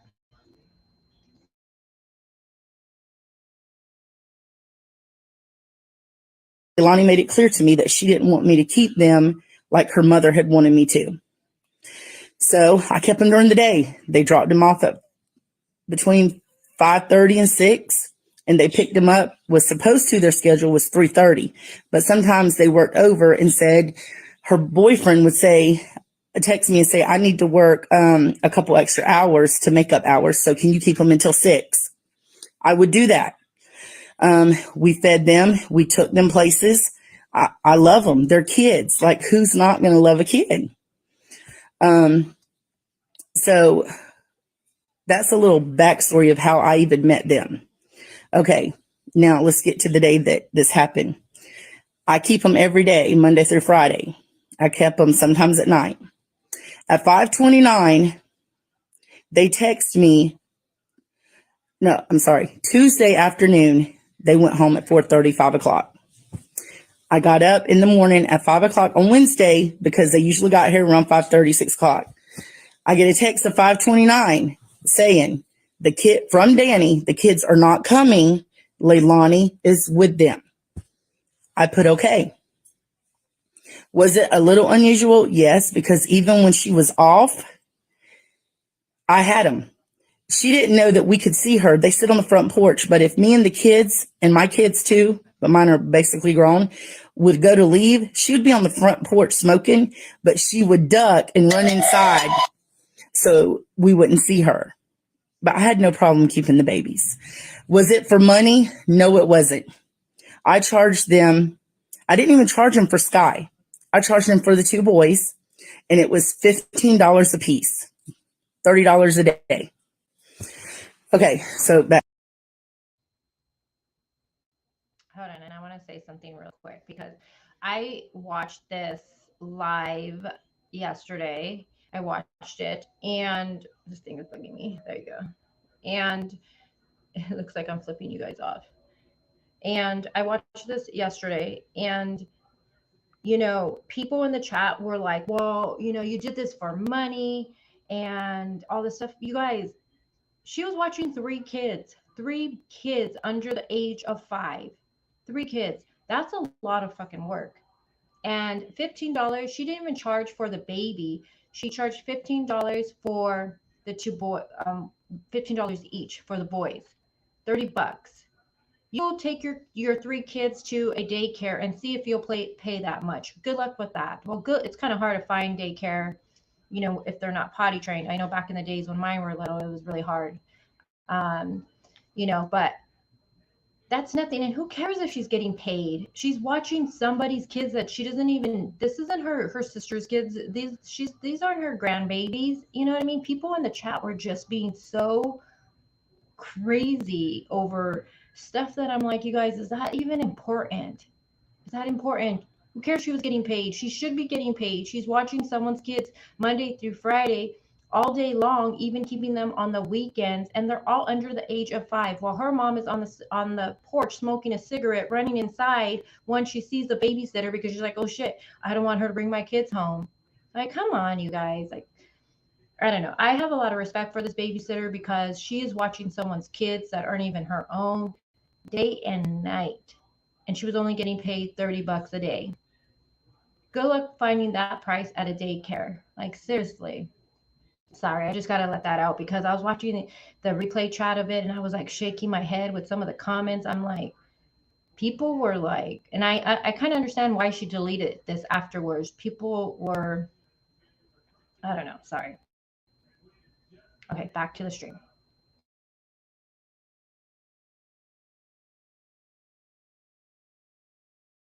Back to what I was saying. So I text Danny, okay. Didn't hear nothing back from him. I got up. My husband went to work around 7:30. We was outside. My son also lives on this road, so he was going to work as well around 8:30. From 7:30 until 8:30, we was outside. We did not see Quinton. Nowhere. Okay. So then me and my girls, we go to McDonald's. They wanted McDonald's. I live on Chatham Park. We would duck and run inside so we wouldn't see her. But I had no problem keeping the babies. Was it for money? No, it wasn't. I charged them. I didn't even charge them for Sky. I charged them for the 2 boys, and it was $15 a piece, $30 a day. Okay, so back to what I was saying. So I text Danny, okay. Didn't hear nothing back from him. I got up. My husband went to work around 7:30. We was outside. My son also lives on this road, so he was going to work as well around 8:30. From 7:30 until 8:30, we was outside. We did not see Quinton.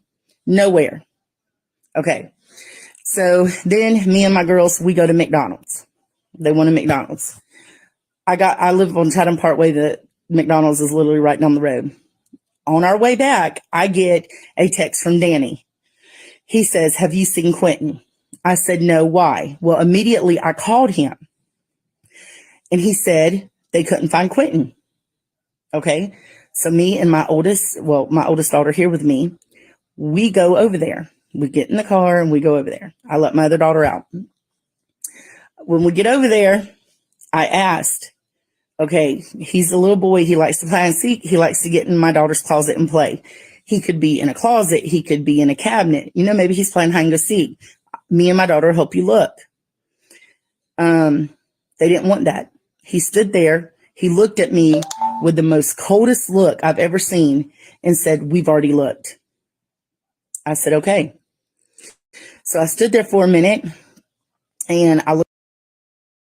So what do you guys think about that? That really bothers me, you guys.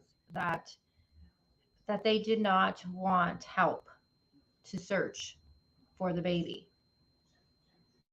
It bothers me. That's a red flag for me, not wanting to search for the baby, having help.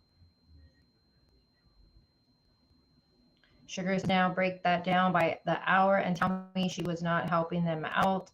Yeah, I know, Sugar, for the babysitter. Yeah, I don't like that. I don't care if you searched everywhere. He's 20 months. How far can some little feet get, right? We would have kept searching and searching and searching. I can't believe that Danny told her they already searched and refused to have her help. I just can't believe that. That bothers me a lot. Yeah, that they already looked. Red flag sure says not wanting them inside. Yeah, upside down. Red flag. That's a red flag for me. Hey, LFT. She says, so many red flags, so much info to take in. I know. And that's why today I kind of wanted to do a casual coffee chat with everyone just to go over some things with it because there's a lot with this case, you guys. And BG, thank you for that sticker. I appreciate you so much. Thank you. And Crazy Mama, that's a very good question. She says, wonder if neighbors heard them yelling for him and going door to door, etc.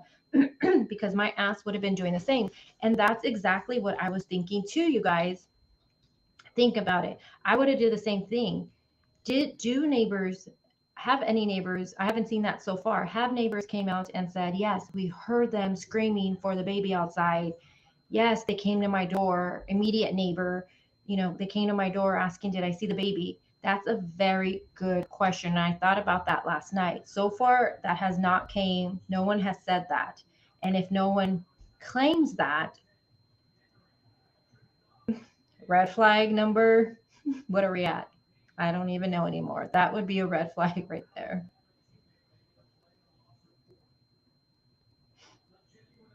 So did the 911 call go in before babysitter went by the house? So based off of what the babysitter is going to say, when she leaves there, law enforcement pulls up. So it got placed already. Because if it didn't get placed, law enforcement isn't going to be rolling up. He's 20 months. Yeah. How far can a little 20-month-old's feet get them? And in the dispatch call, it does say that mom said the door was left open and she believes someone came inside and took the baby. But even then, though, how the door, if the door was left open, my immediate thought would have been, shit, he got out, right? That's where my mind kind of would have went, and I would have been outside screaming. Again, we never know how we're going to react in these situations. I get that, but you're outside screaming for him, going around searching like a mad woman, going door to door. You know what I mean? It's going to be very interesting if no one comes forward saying they heard her screaming for him or the boyfriend screaming for him, going door to door looking for him. That's going to be interesting. Hey, Leo, you're kind of late. You are kind of late.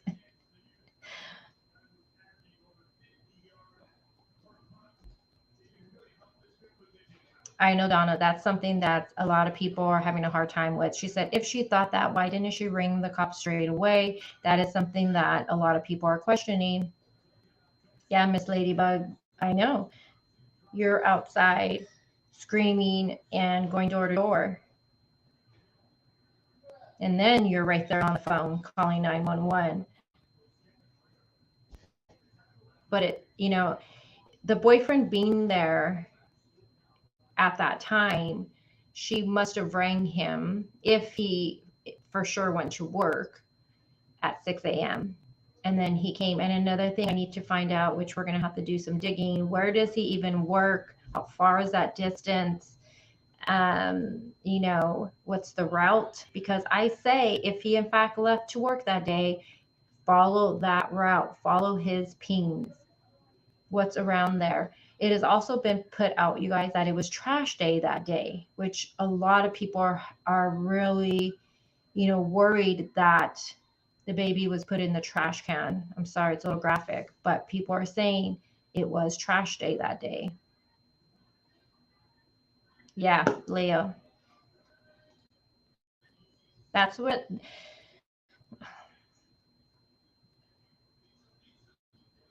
So Big W says, my sister's baby boy learned to open the door, went out in only a diaper, and we found him a few minutes later playing in mud puddle in the driveway. I pray they find him alive. This is day 5, Big W, and we're keeping the hope up that he is alive still, but this is day 5. If he did get out and wander, I mean, how far can a 20-month-old baby's feet get him without him getting tired and start crying, right? It's just, I don't know. I keep thinking it's day 5 already. Now, here's the thing. The family says, the grandpa says that he's never seen him open the door, ever open the door. Now, another neighbor went and did an interview. She wanted to remain anonymous, but she said that she had seen the baby outside before by himself. And the babysitter even says the kids have been outside by themselves. mom has not watched them. So did if in fact the story is true and the boyfriend left to work and so he didn't shut the door, there's just a lot of what ifs with it. I agree, Leo. 20 month old, someone would have seen him by now. And then remember, the babysitter is also stating that from 7:30 to 8:30 they were outside. Her son was outside.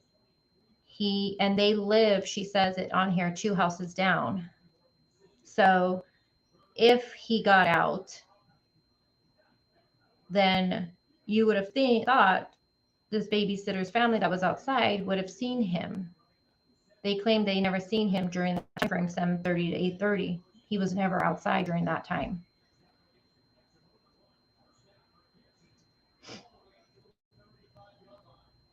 On the dispatch call, Ferry, it says that mom woke up, seen the door open, and believed someone came in and took him.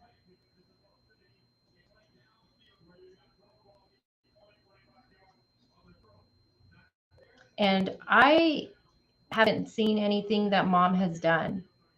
I haven't seen any interviews she's done. I haven't seen any media putting any statements that they did an interview with her out. I haven't seen anything from Bio Mom. It's been only grandparents, very vocal, and the babysitter. Okay, let me push play.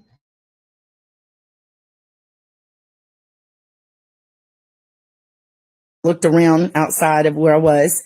Leilani was smoking a cigarette and Danny was standing there. And I go to get in my car.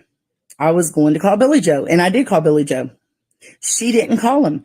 Leilani didn't call the police until I said, "Have you called the police?" And then she calls the police. So we started to leave. Cops came behind me. I could not leave. I guess they said what it was on the property had to stay there until after they checked everything. So I left. I came back maybe about. Wait a minute. So is she saying she physically witnessed mom calling 911 then? See, I originally thought mom called 911 because when she leaves, law enforcement's already pulling up. So I figured she had called 911. But now, re-listening to this again with you guys, she says that she told mom, call 911, and that's when she called 911.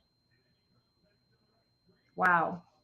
So based off what the babysitter is saying right now, mom didn't even call 911 until babysitter told her to call 911. Wow. Lisa, I know. That's what I said too. I said the grandkids weren't going to go anywhere. Lisa says you can't evict the children if you have custody. She would have to go to court to remove her custody.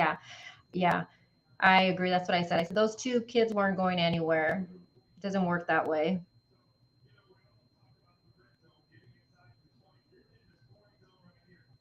Wow, Allison. See, when I first originally listened to this, I thought, because when she says she pulls out of the driveway and then law enforcement is showing up, but re-listening, that's why sometimes you got to listen to these interviews lots of times. But now we just heard her say right here that she told mom to call 911. So she didn't even call 911 yet. And she's just there smoking a cigarette. Are you freaking kidding me, you guys? Oh, wow. Wow. Red flag number, we've lost count so far. That's a problem. How are you not going to call 911? Wow. Yeah, BF boyfriend was there by then. That's why I tell you guys it's important. Does anyone, inconveniently, it was trash day that day. We need to find out the trash schedule, because by this time, what time does trash get picked up? Was trash already gone by now? But then again, if it's gonna be a little graphic, if a deceased body was put inside a trash can, wouldn't the dog alert to that?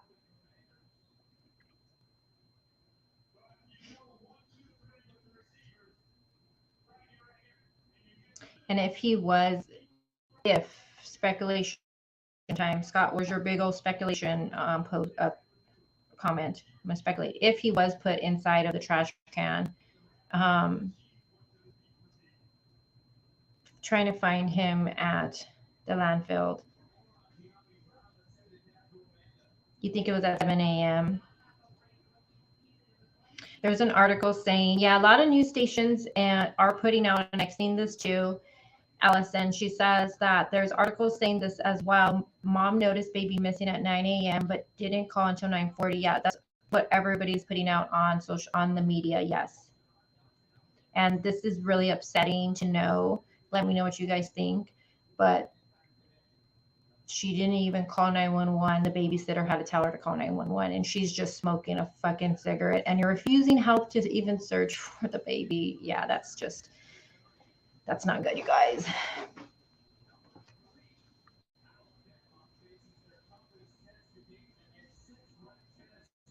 Yeah, that's what I'm thinking too, Grateful Ed.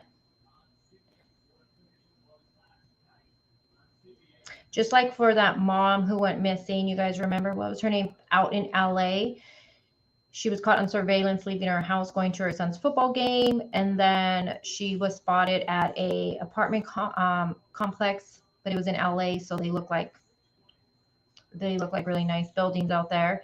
And law enforcement, they did find evidence in the dumpster for the apartment complex, which led them to searching a landfill.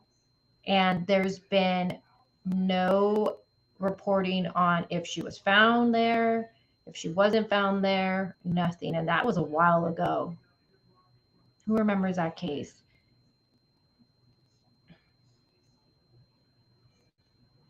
Yeah, I think so too. I mean, I think you guys all, Donna says that says a lot straight away to me, her not calling 911. Let me know what you guys think. Are we here in my chat just being a little, I don't know, judgmental? Let me know on the replay. Do you think that's a red flag? She didn't call 911 immediately. I mean, she's smoking a cigarette, you guys. Yikes. That's a problem.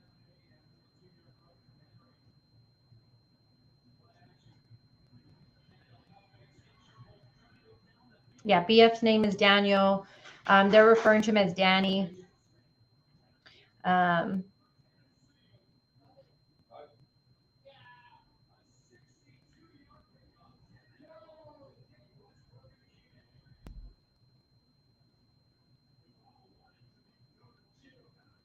You guys are saying this reminds you of Megan Boswell. A lot of you are saying that, and that was out in Tennessee. That's currently the trial stuff. Everything's currently.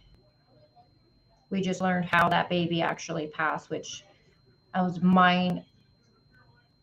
just blown away about that. With that, learning how that baby passed away. Are they currently drug users? Based off of what the babysitter says, I think they are currently on drugs. Based off of what she says. You guys hear my boyfriend? I told you guys football games going on. I currently think she is on drugs. She says that she would see them hanging out at, I guess, a house around there. I guess it's a known drug house, and she would see them over there. Danielle, hi Danielle. She says that I think he passed shortly after babysitter dropped them off. I think it's, if you think of the timeline, you guys, though, of it all, the babysitter always has them. Ironically, this morning at 5:29, she's not needed because mom is going to watch them, which she says mom never does. She never does. Never does. And it's just, that's something to take into consideration. And the babysitter did hand over all of this text messaging with the text message that she received from the boyfriend's phone. For the boyfriend, He has his Facebook public. Her Facebook is public, the mom's Facebook. So if you go to the mom's Facebook, it's public. You guys can find it. He's on there.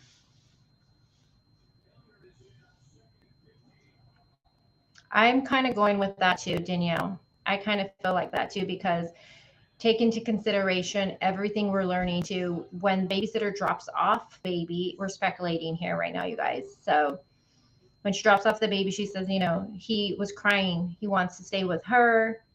Was he upset when he was inside? You know, did something happen? Yeah. Okay, let me finish the 30 minutes later, I asked Leilani and Danny, I said, do you want me to take Zane home? So, y'all got a lot going on. She said yes. Danny said yes. I asked them to get me some shoes for the baby. They got me shoes.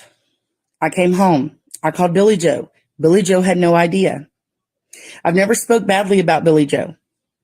But today, she came to my house after I told her, I texted her. She called me at 6:30 this morning. I'm sorry, I'm everywhere because this has been a lie. She called me at 6:30 this morning. We were talking. Everything was good. I texted her. I told her I was going to cook, that we were going to get flyers and put them everywhere of Quinton, and that we was going to do a prayer circle over here. Never said that we was going to do a memorial for Quinton because I didn't believe he was alive or that he had passed. Never did I say that. And I can back all this up because we have cameras. Like everything I'm saying to you, I can back up. And it's just ridiculous. So she told me basically not to text her no more because she thought that I was overstepping. Well, I am just the babysitter, but I took care of them kids when their mother didn't take care of them. And I don't really have nothing to say bad about Danny because he would actually ask me these last few weeks, Miss Michelle, did the kids have everything they need? Do they have pull-ups? Because Leilani wouldn't do that. Now, another thing I want to get to, Billy Joe, after she barged in my house, after all that, she come down the road. I don't live far from her. She barged in my house. This is all on camera. I jump out my chair. She gets in my face, cussing me. I cussed her back. I said some pretty bad words. Yes, I did. Because she barged in my house. Okay. My daughter was also recording. She tried to take the phone from my daughter. She told me that she thought I took her grandbaby. Like, that is the worst thing that you could ever said to me. That is worse than punching me in the face. She did not hit me. I'm not scared of her. She didn't hit me. She just yelled in my face a lot, but I yelled right back. Okay. And I think, let me know. Let me know what you guys think. I think what's going on right now with this case with grandma and stuff, I think she's probably really frustrated and scared. She's going through a lot of emotions right now. And by her accusing the babysitter of taking the baby and, being all involved with everything. I mean, the babysitter's trying to pass out flyers and organize things and help out. I get where the babysitter is coming from. I don't think she kidnapped the child. I don't think she did that. I really do think this babysitter has been being sincere. Take into consideration, she's had these kids day and night. You build a connection with kids, especially when they're so little. How can you not? They're kids, you know what I mean? They're so innocent. You can't help but fall in love with children. And I think that she is just being sincere with how she wants to help. And she's doing productive things that mom should be doing right now, but she's not. Babysitter is stepping up, in my opinion, and doing these things by trying to organize stuff and push out flyers and everything like that and hold a prayer, circle. There's nothing wrong with that, you guys. And I think grandma's probably going through a lot of emotion. And I think maybe grandma's also probably feeling some guilt come along, you know? I mean, there is a post that I did see grandma post on her Facebook that she has of the baby. And she does say, I'm sorry on there. And, maybe grandma's going through some guilt. It seems like there were a lot of red flags in that home that probably, CPS, I don't know what they call it out here in Georgia, but possibly should have been involved a long time ago. And maybe grandparents looked away. Maybe they wanted to give her daughter, a chance. And I don't know. And I think grandma's just pushing out, the anger at the wrong person. I don't think that should be being pushed out to the babysitter. I think if anything, it should be going towards her daughter. And also, she probably needs to look in the mirror. And that's just my opinion. It's just sad to see, though. It looks like grandma and babysitter are now clashing and not getting along anymore when they should be united right now, keeping each other strong, working together. But I think emotions are just really high with this case. And it's just really sad to see, because I do believe grandma loves her grandbabies. I'm not even saying she doesn't. Grandma seems like she loves them so much. I was watching a lot of videos on her Facebook, and she loves those grandbabies. But I think she's probably feeling some guilt and second guessing a lot of shit right now. And now, unfortunately, we have a little 20-month-old missing.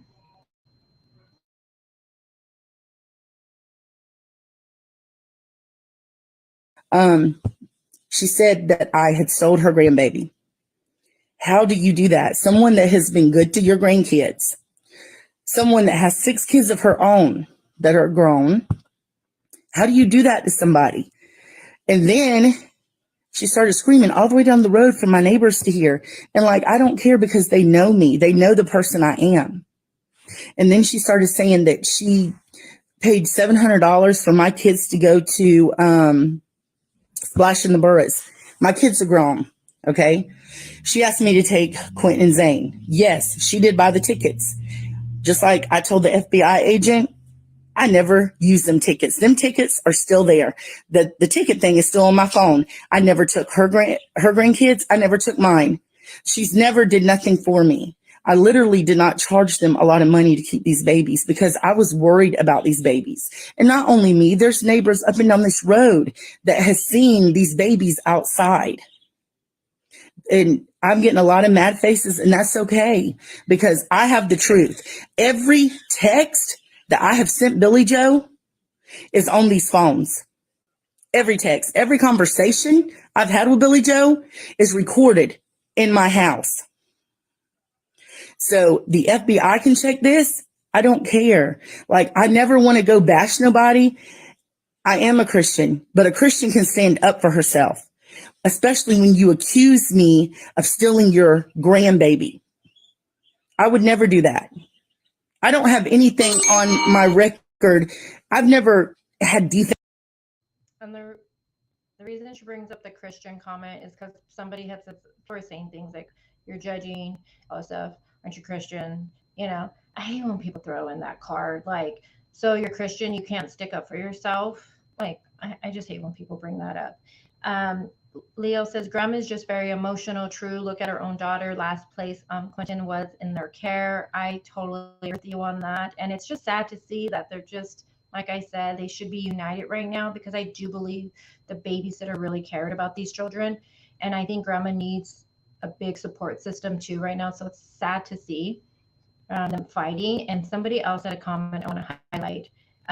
Big W said the daughter told her mom the babysitter did it, in my opinion. And I think the same thing. I think grandma is saying on her post now, like, she wished people would stop, the harassment and, what they're saying about her family. So that means the daughter now. But then you got to remember, the first day he's missing, you have grandparents doing interviews, and there's been nothing said nice about Leilani coming from people who knew her, the babysitter, her own mother, step grandpa. No one has said anything good about her. Everything that these people have that are close to her, everything put out on media has been bad. So it's kind of, you can't put out bad information about your loved one and then say, hey, I wish people would stop talking about my family, stop speculating, when in fact we've gotten to this point because of information you gave us. Grandpa saying she lies all the time to them. You have, mom saying, grandma saying when she's good, she's really good. you know, and all you have them saying so much stuff, but yet now they want us not to speculate with it. It doesn't work that way. I'm sorry. And I do believe that the reason grandma is saying babysitter did something is because, in my opinion, I think Leilani is saying she did something. She took him. She took him. I don't believe the babysitter had anything to do with what happened to this little boy. That's my opinion. But I do agree with you, Big W. So, Joe, the nearest, so the family does pool. When you look at Google Maps, they have a pool. There is a fence. I see the neighbor closest to them has a pool. Pools have been all checked though. There is behind where they live like a forest area, like a wood forest, like a wooded area. That's been checked. Again, law enforcement is searching. How far can a little 20-month-old go? So they're searching those areas.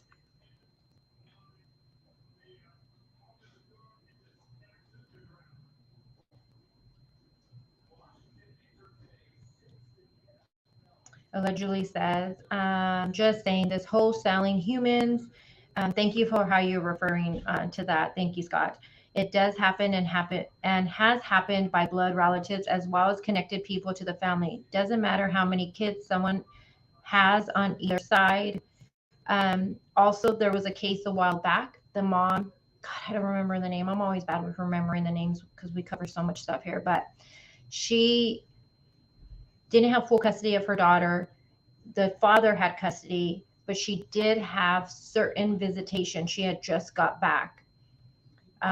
And on one of the visits, she was going to spend the night, the little girl. The mom was an addict, and she said she woke up and the daughter was missing.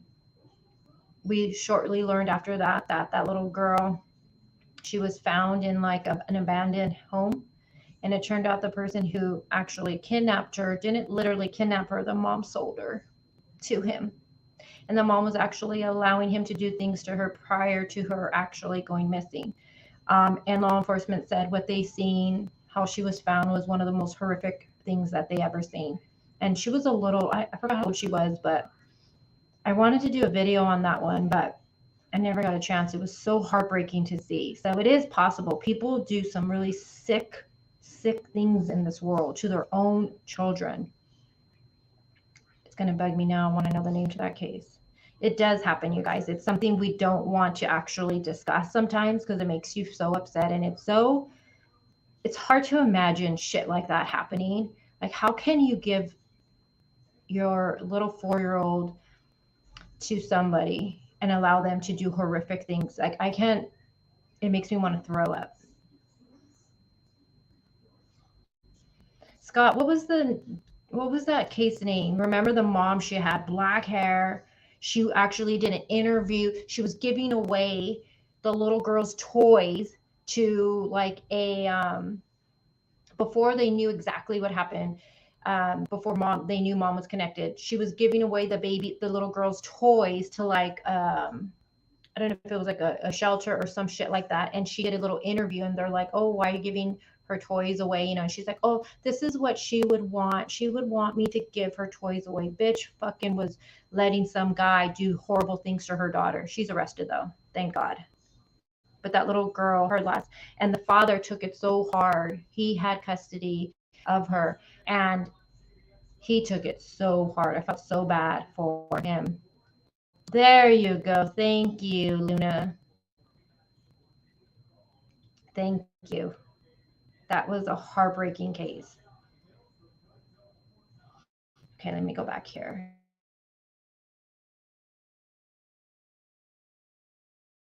At my house. My kids are grown. My kids have done really good. Like, I'm not, and I have no reason to judge anybody. I mean, I've did stuff in my life. I'm not perfect, but never the stuff like that. And I just love these kids. And I didn't steal nobody. I didn't do anything wrong. So she can bash me all she wants to, but God don't like ugly. And it's going to come back on her for doing this 100%.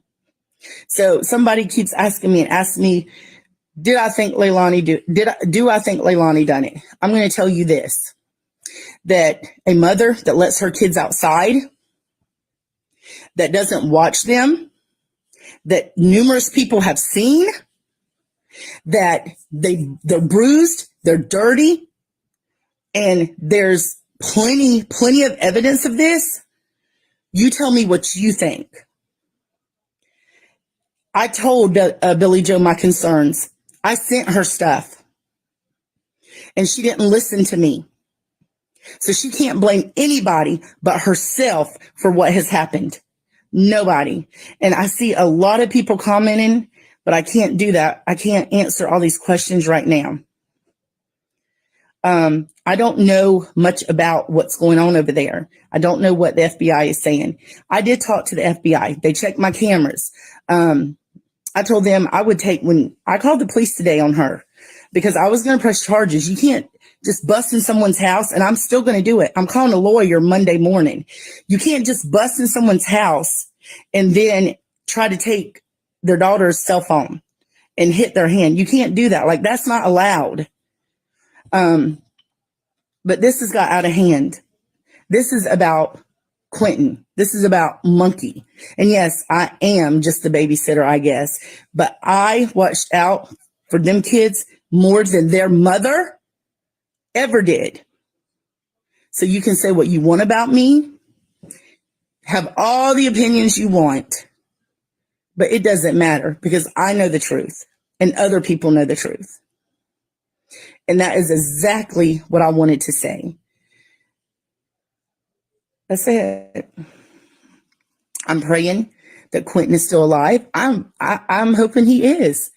I would love to just be able to see his face. He is a precious child. So is Zane. So is Sky. I don't know what happened to him, but I know what they went through. I know what their mother didn't do for these kids. And she didn't. So this is what I wanted to say. I wanted to come on here and say that Billy Joe can spread all the lies that she wants about me. It is about finding this baby, this precious baby. And you know what? God is in this situation. God knows. I don't know what happened. God does, but it'll all come out. Everything that happened will come out. So hate me, like me, I don't care. This is the truth. It is my side, but it is the truth. And like I said, I told the FBI, they have all these phones. They have all the messages where I've sent. Literally, Quinton come over the other day with bruises, belt bruises on his arm and on his neck. I text Billy Joe. I never got a text back.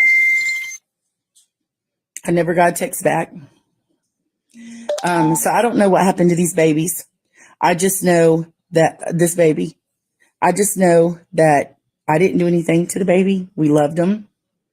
And I think that it's not okay for Billy Joe just to come in my house and uninvited.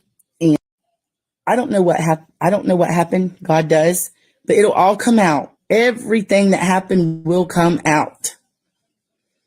So hate me, like me, I don't care. This is the truth. It is my side, but it is the truth. And like I said, I told the FBI, they have all these phones. They have all the messages where I've sent. Literally, Quinton come over the other day with bruises, belt bruises on his arm and on his neck. I text Billy Joe. I never got a text back.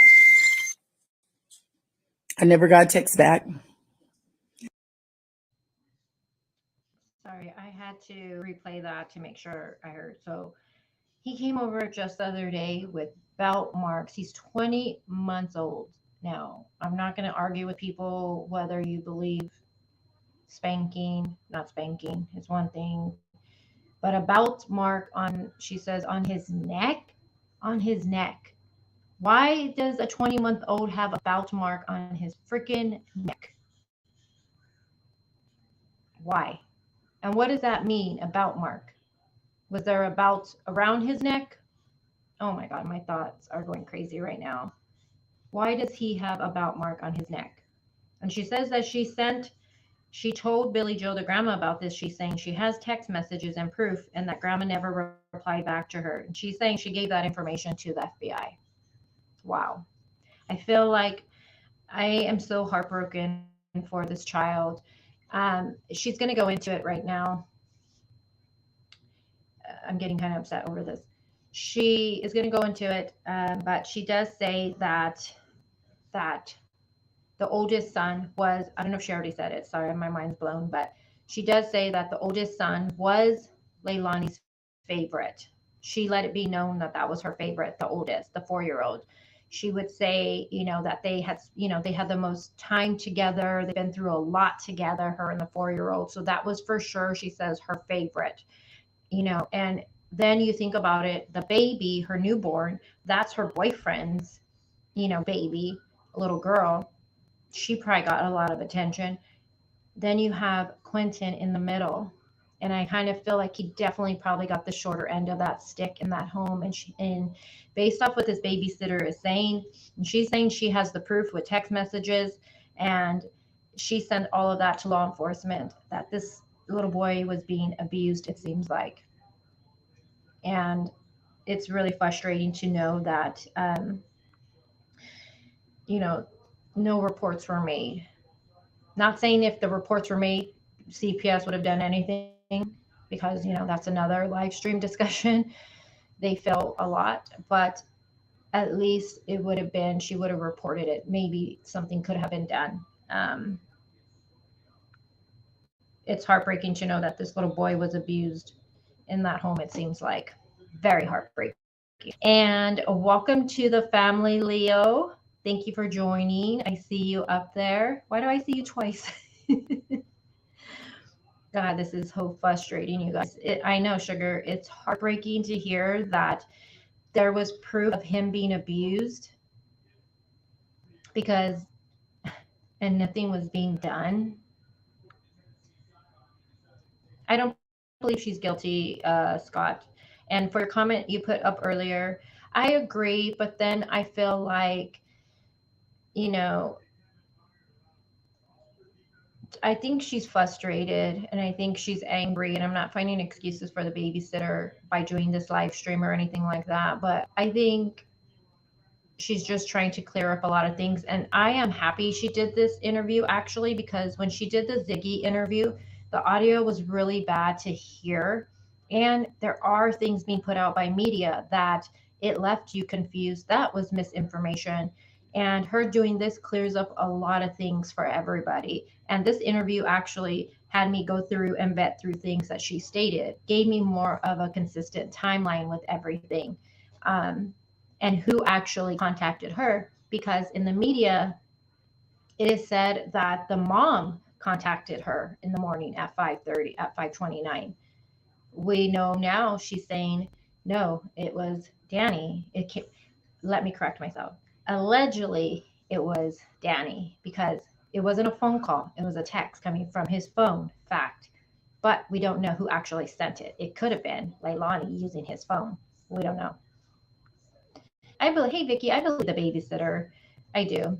I think after this, she should remain quiet. I don't think she should do any more public interviews or anything like that. I feel like she got her story out there.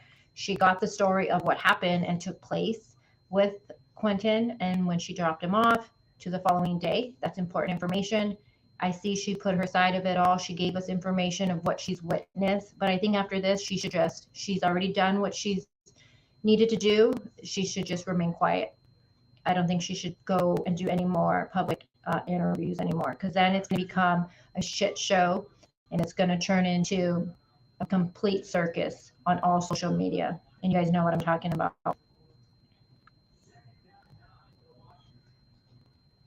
I know, crazy mama.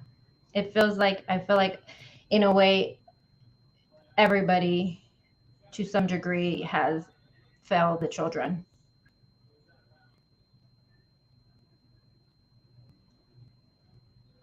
And Fairy, I can't disagree with you on that. You make a very good point. She said, so she told the grandma, but then the grandma didn't do anything and it kept happening. Why didn't she call the cops, especially with the belt mark? I agree 100% with you on that.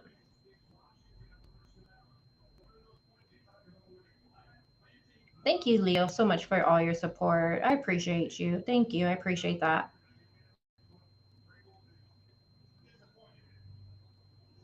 I know. And it's really alarming, Joe, and everyone to know that he had a belt mark around the neck. What does that even mean? Was it like from the buckle, or did it look like a strap? I mean, my mind is going to places I don't want it to go.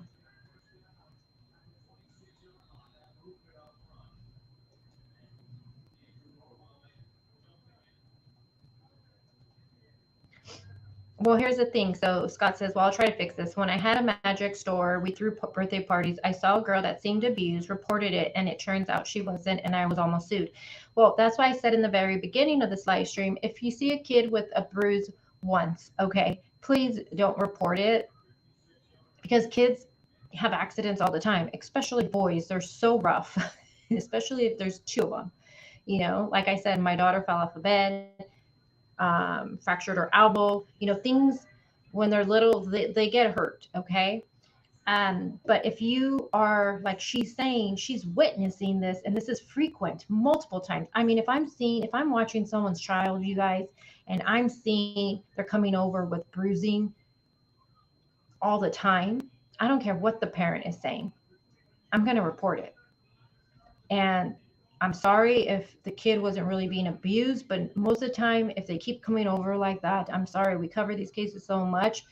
These are signs, you guys. They're signs. And a lot of people are scared to get involved because they don't want to be wrong. And I understand that. But then look at all the signs were there. All these red flags are there of him being abused. No one reports it. And now he's missing. How many times do we cover cases like that where abuse was being noticed? People were noticing them being abused. There, all these things. And then no one reports it. And now what? The child is missing. The child is found deceased. Find out parents were doing it. I mean, we cover these cases so much. I mean, the belt mark is extremely alarming. Yeah, she says, Beth, hi, Beth. She says she did send all the information to law enforcement. Yeah, it is still hearsay. Very good. Everything that she is saying is still hearsay.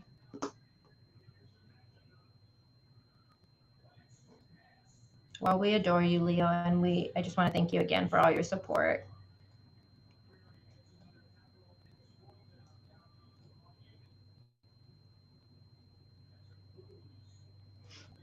I agree, Scott. I think she should stop doing. You make a very good point. I think after this, she should remain quiet. I really do. And Leo, you're right. I will agree with you. She says kids don't have a voice. We're their voice. And yes, we are.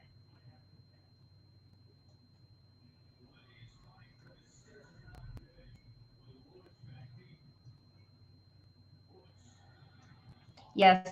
So Grateful Ed says, wasn't the grandma having them evicted? Maybe she had enough of all that stuff too. Yeah. So in September, there's, court documents where she was having them evicted, all of them. Also, there's some child support. She's trying to get the daughter for child support. It looks like I still got to look at and read all the reports for it. But again, you can't evict the two kids that you have custody over. It doesn't work that way. But people are saying grandma was probably just really stressed out of everything going on with her daughter. You know what I mean? And I'm wondering, since the babysitter is here saying, I kept sending grandma stuff, I kept telling grandma what I'm seeing, the kids are coming with no pull-ups, the kids aren't coming with no diapers, I'm seeing bruising, I'm seeing this, so grandma's getting all that information. And then she's going back and talking to her daughter. This was extremely a stressful environment during this time that this little boy would go missing.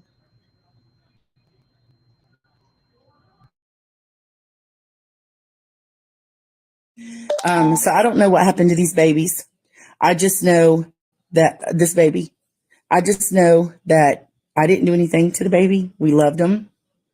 And I think that it's not okay for Billy Joe just to come in my house and uninvited and do what she thinks she can do and spread rumors about me. It's lies. So that's all I got to say. Yes, Billy Joe did tell me that she had custody of the boys. I'm answering a question. She did tell me she had custody of the boys and that Leilani did not. And like I said, I've never said nothing bad about Billy Joe, but she come after me for no reason. I know she's got emotions right now, and people, already comment on my thing. Well, you shouldn't do this to the grandma. Well, she shouldn't do it to me because I was the one that was here with the babies, and all I was doing was trying to tell her what was going on. So if I'm a bad person for that, then let me be a bad person for that.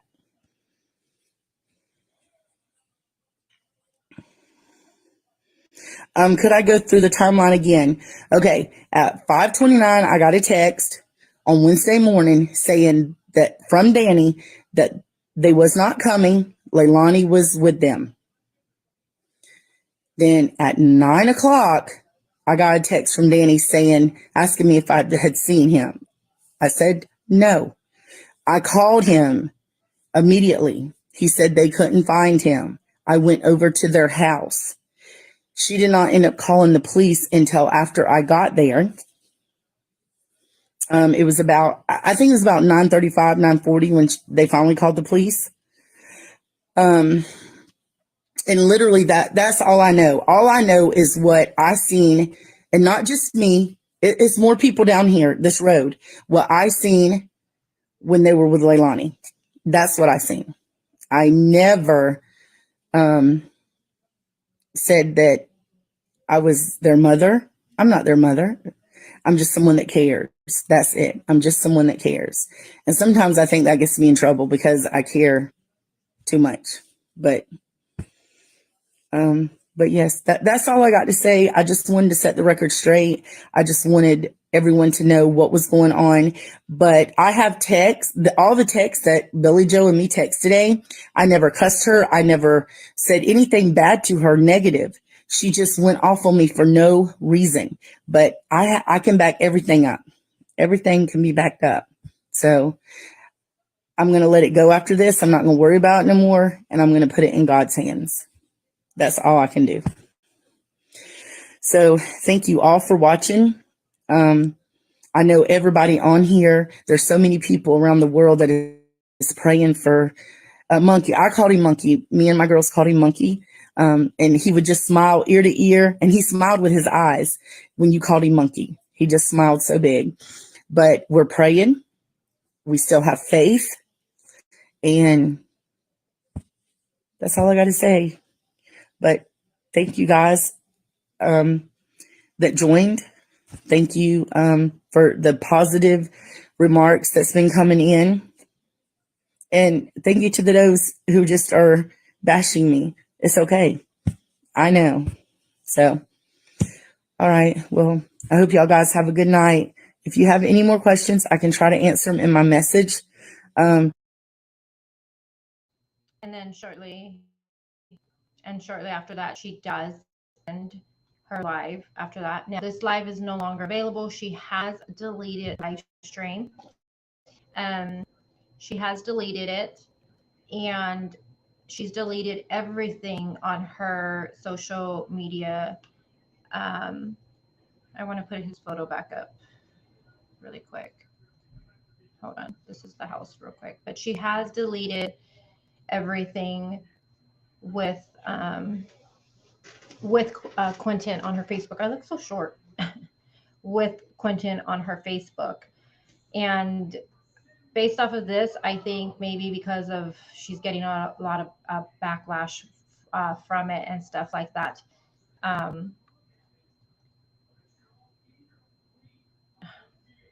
He's just a little baby. Again, this would have been March 29th. She posted this.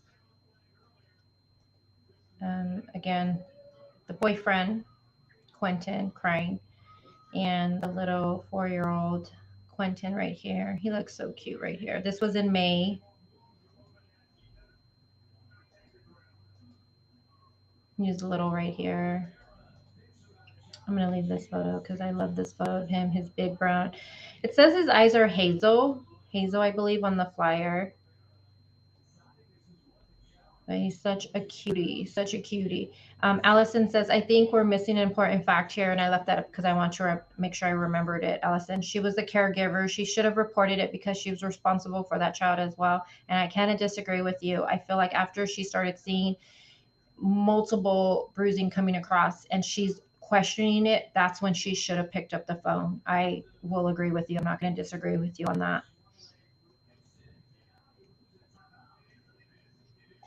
And Leo, we're glad. She says, I'm glad I found you guys. I don't have a social life, single mom, so YouTube has become my social. I'm from Africa. What time is it where you're at, Leo? And I'm glad you found us too. I always say, I don't have, my friends aren't true crime junkies whatsoever. My boyfriend's, he'll listen to what I say, but he's like, But he's really listening because then I could come back the next day and say something. He is invested in this case, actually. He was also invested in the family of four. That one, he actually was calling me like, hey, they're showing this on the news. But a lot of times he's like, So I'm glad I have you guys here with me too to talk these cases. And sometimes I'm stuck with certain things with the case and I'm like racking my brain. And that's why, like today, I kind of wanted to come on here because I felt very overwhelmed with the information because it felt so muddy. That's why I just wanted to come have a casual chat today with you guys. And then Monday or Tuesday, we're really going to go through and look at everything. I'll be sharing my screen a lot, but you know, I like that I'm able just to talk to you guys and see what you guys are saying in chat. I like that. So I definitely want to do more of these. Um, Miss Ladybug says, well, if grandma had custody, she should have been there or let someone adopt them. I'm sorry to judge, but her daughter shouldn't let her have the kids. And somebody had asked earlier, I seen a comment, if grandma got custody, but she's never there, how is she allowed to get custody? I don't know because I know I'm sure something with child custody, like with the other parent. I've been through that intensively in California. Um, and the father tried to get full custody, and the parent, and at that time, I wasn't working, I was home. And the first thing the judge said was, well, show me proof why you should get full custody. What's she doing wrong? Didn't have any proof. He just was being a jerk, wanted custody. Um, but they first thing they said, okay, well, who's going to watch the child? Because you work, so you're not. So who's going to watch the child? Grandma. Okay. Well, why should I take a child from the mother? And this is what the judge said for my situation, and place when you can't show any proof of any wrongdoing, but not only that, you want to place with grandma when mom's home. So I don't know how grandma got, if that was a question in factor of, okay, you're gonna have full custody, you're gonna have custody of the children, who's going to be able to watch them, because grandma does work away. Again, this is in Georgia, I'm not sure. Allegedly says she's not a bad person for informing grandma, she's trying not to be a bad person for not anonymously reporting the abuse prior to this happening. I think her going to grandma with it was key, but I think she should have reported it. I think she should have.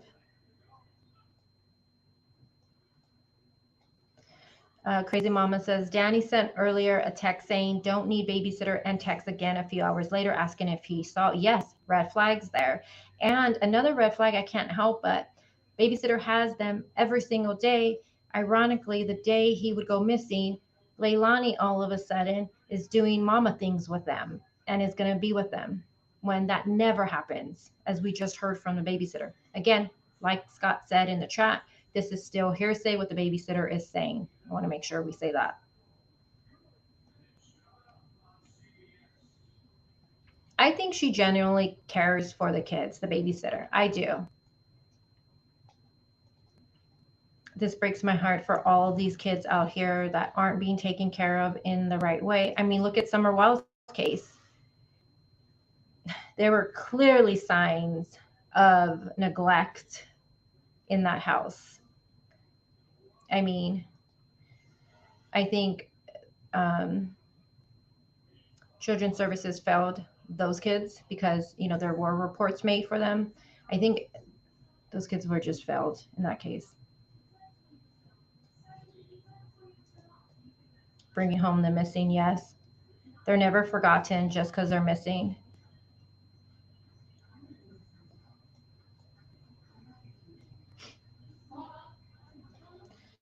Let's see. Upside Down Amazingly Play is the one his grandchildren will hear about. Oh, I think it was talking. Oh, you guys are talking about Legend. Lisa says, if grandma worked and had cut. Oh, this is the one I think you were saying. Okay, so if grandma worked and had custody, the state would help pay for daycare. And if this babysitter was only getting 30 a day, someone was pocketing the rest of the money. The state was paying for daycare. If grandma worked and had custody, the state would help pay. I don't, again, Lisa, I don't know if grandma was getting assistance from the state. There's been no mention of anything like that. But the babysitter was being paid by the grandmother, and she was being paid only $30 for 3 kids under the age of 5.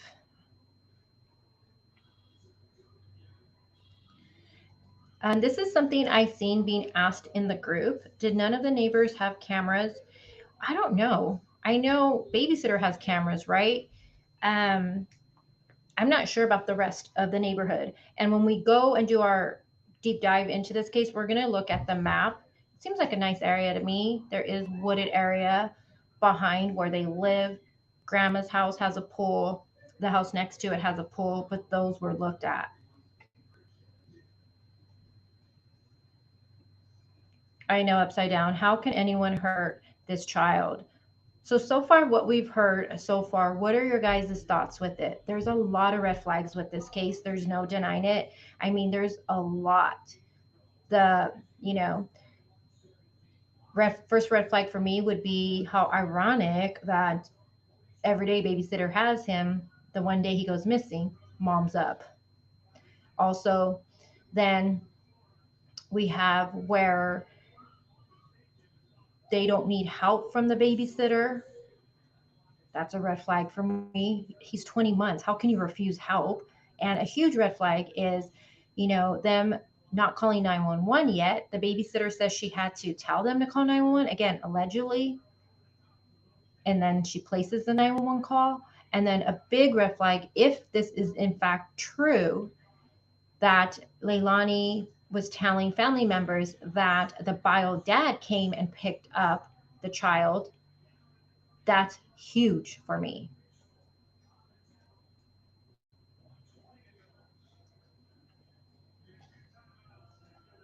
She says, yeah, it's hard to talk about this stuff. One of my friends doesn't even like to listen to it. It's depressing to her. So I'm glad I found the online community. So am I. So am I.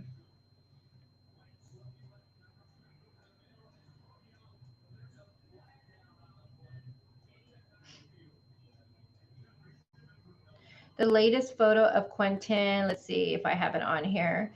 Let me share it on here. Well, this one is, so the one that's being shared on the flyer, that's not the most recent one, you guys. Um, so let's see. So this was May. What month number again? So this was May. Let's see. This is May. That's March. This is March. Okay, let me show you guys one that. Hold on. Well, the babysitter posted this one on hers. She says this was one of the more recent ones, and then also this one right here. This one. I mean, you guys, look at him. But let me. I don't think I have it on here. Let me show you guys. And on my community, I made sure to show you guys the more recent one of him. I can't with this cuteness. It's like an overload for me.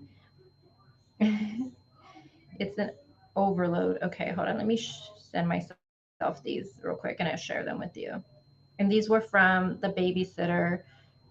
She had posted of what she recently had. Someone's doing their yard on a Sunday. That's when they should be doing their yard. I can't complain. Okay, hold on. Let me send myself these. Oops. Hold on. Do you guys hear the game in the background or no? Let me know if you hear the football game.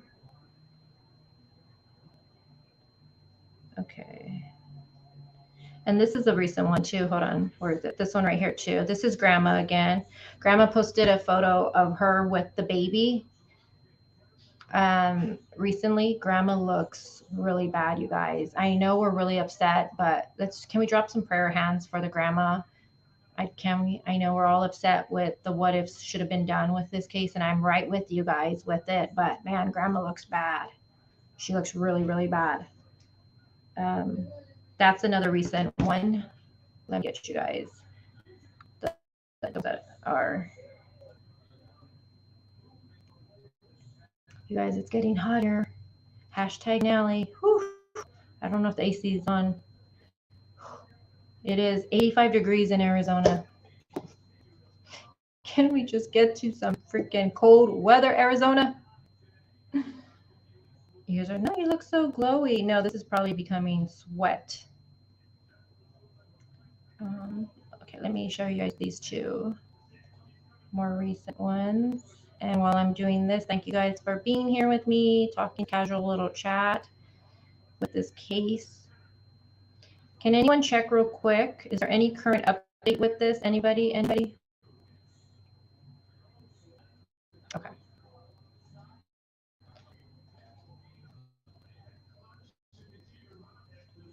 And my coffee is done. You know what sounds good right now? A margarita. I think I'm gonna have to go to the store after this. Okay.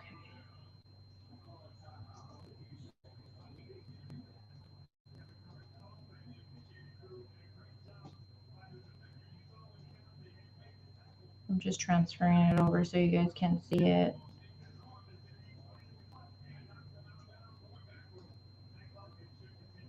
Okay. Let's see if it shows up here. Here we go. All right. So this is more of a recent one. So cute. Look at his little feet, his little toes, his little sandals.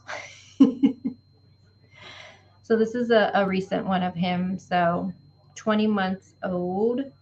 And he just got out of the shower. The babysitter said so his hair was wet. Nickname Monkey, Baby Q, 20 months old. Look at his little toes. Look at his little feet. I mean, how far can he really get in reality, you guys? How can anyone do any harm to a child? I don't get it. I mean, I will never understand that ever.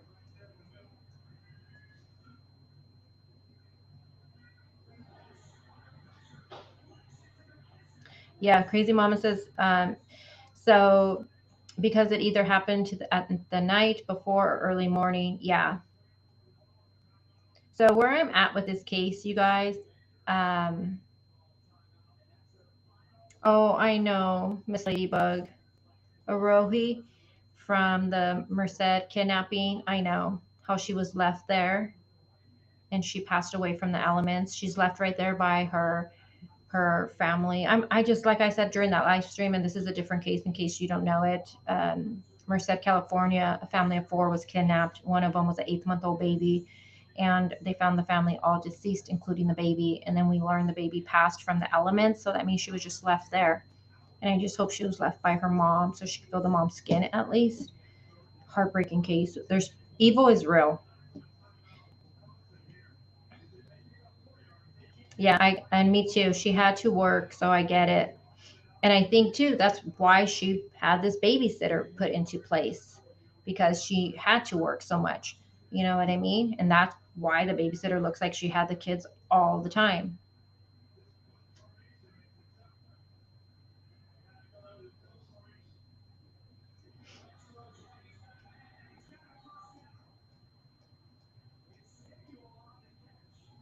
I know. So do I, Leo. Mine are not this small whatsoever. And even their voice changes. I was looking, my older one, she's 18. She just turned 18. She was showing me a video of the younger one. She's 12 now. I keep forgetting she's 12, not 11. But she was probably like 4. And they have like a certain voice at that age.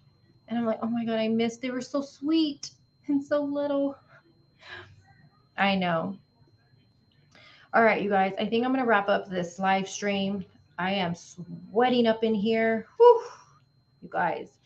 No noise in the background today. So, oh, I have my fan going, and you guys didn't even hear the fan going.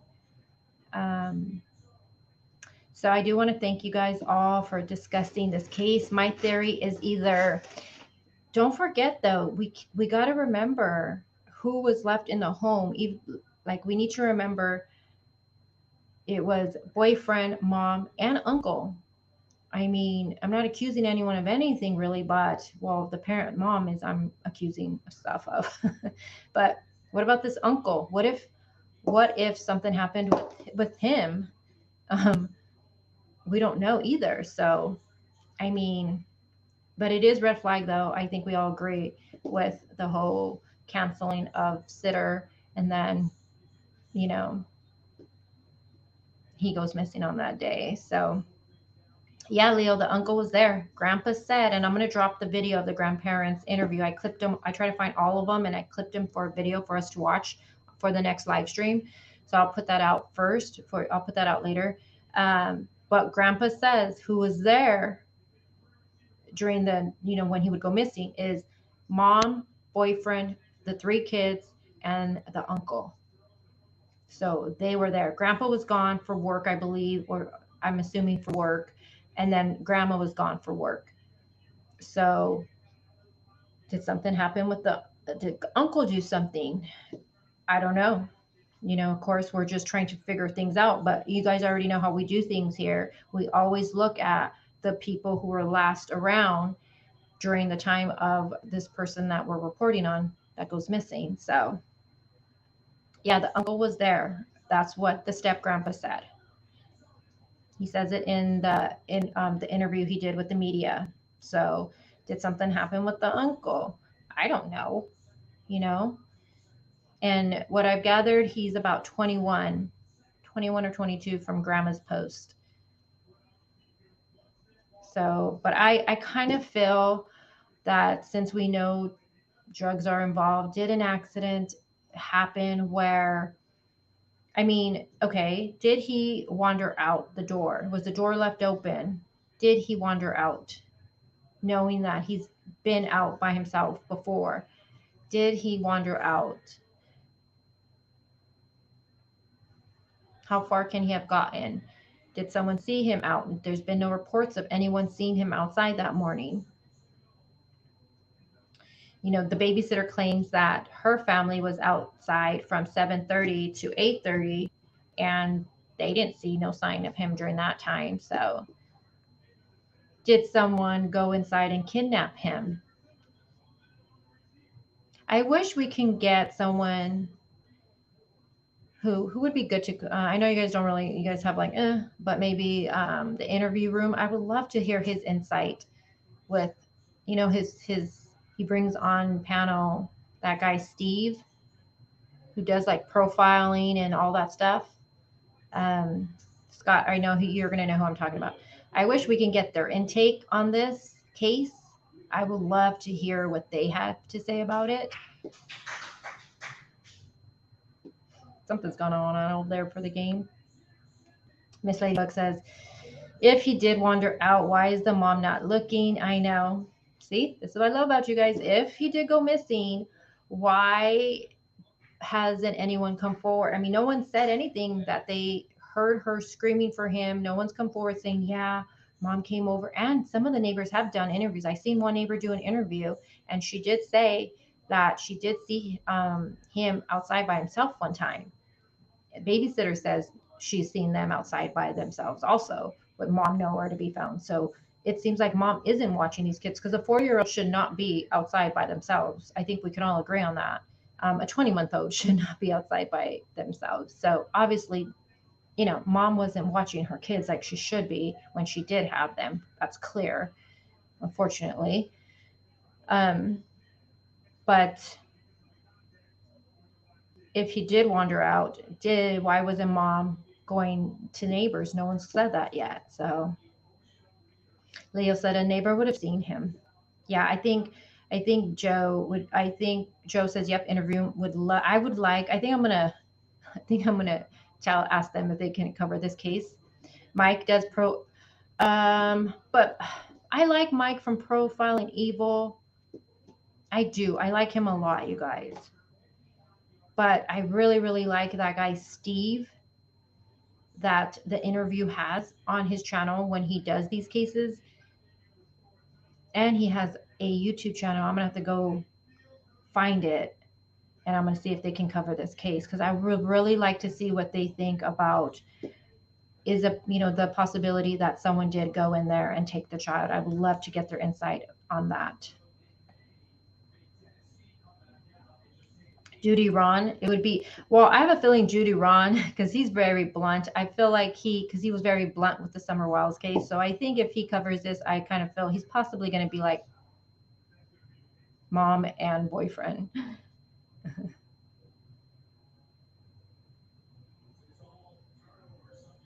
But either I think an accident happened where that evening he either possibly got into something in the home, drugs or something. I just think maybe that, or since we know about all this abuse now, a bout mark on the neck, I mean, that's scary. Did something happen and covered up? Again, boyfriend, he goes to work at 6 a.m. So he's putting himself as leaving that house at 6 a.m. 5:29, a text comes in, we don't need you. So that's very interesting right there. Did he move the child? That's why I say it's very important to know his route to work. Where does he work? What's the route he would have taken? What's the distance between where they live and work? And then by 9, he's back at the house. So at least by 9. When did he return back? Does he clock in for work? Did work confirm that he was there? Was he late to work? Like, we have all of these questions. Steve is great. Do you know his channel by any chance? I don't know why I got a little accent there. Steve is from, so the Interview Room's a YouTube channel. He is an was he a homicide detective? What did he do? I know he is law enforcement. He's retired, but he has someone on his panel that his name is Steve, and he does like profiling.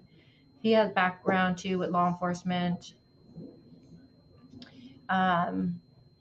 But they're very stern you know, with these cases, and I like that.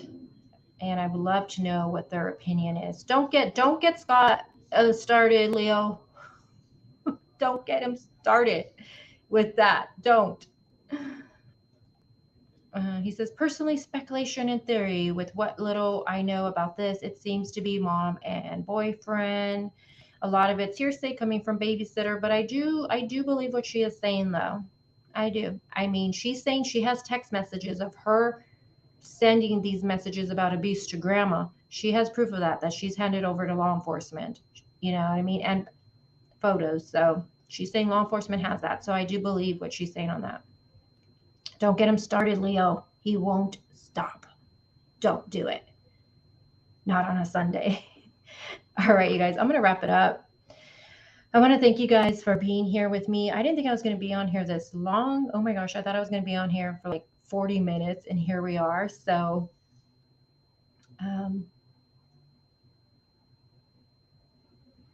I know, but I think she just cared so much about the kids, but I wish she would have reported it for sure. Oh, I just seen Brian Laundrie's name, and I seen Leo tag you, Scott. So I was like, oh crap, don't get Scott started with that or with. And he calls her Nikki when he texts her name. I say NK, Nicole Kessinger, Chris Watts case, real quick. Don't get him started with that. I told Scott, don't call her Nikki.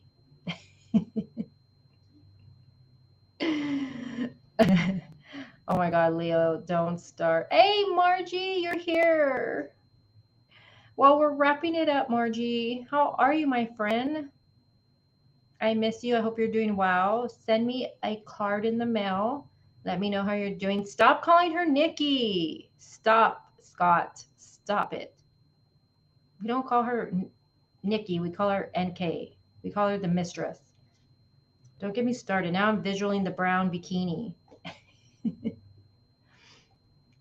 Grateful Ed says, the babysitter seems innocent to me. She is pretty transparent and comes back up with everything she says if she has to. So far from what she's been saying from different interviews, it's been consistent so far. She did, so you guys, she did do an interview with the news station. It's out there. We're going to watch that tomorrow or Tuesday. But she's also done an interview. If you guys wanted to listen to it, I would recommend listening to it. She did an interview with Ziggy.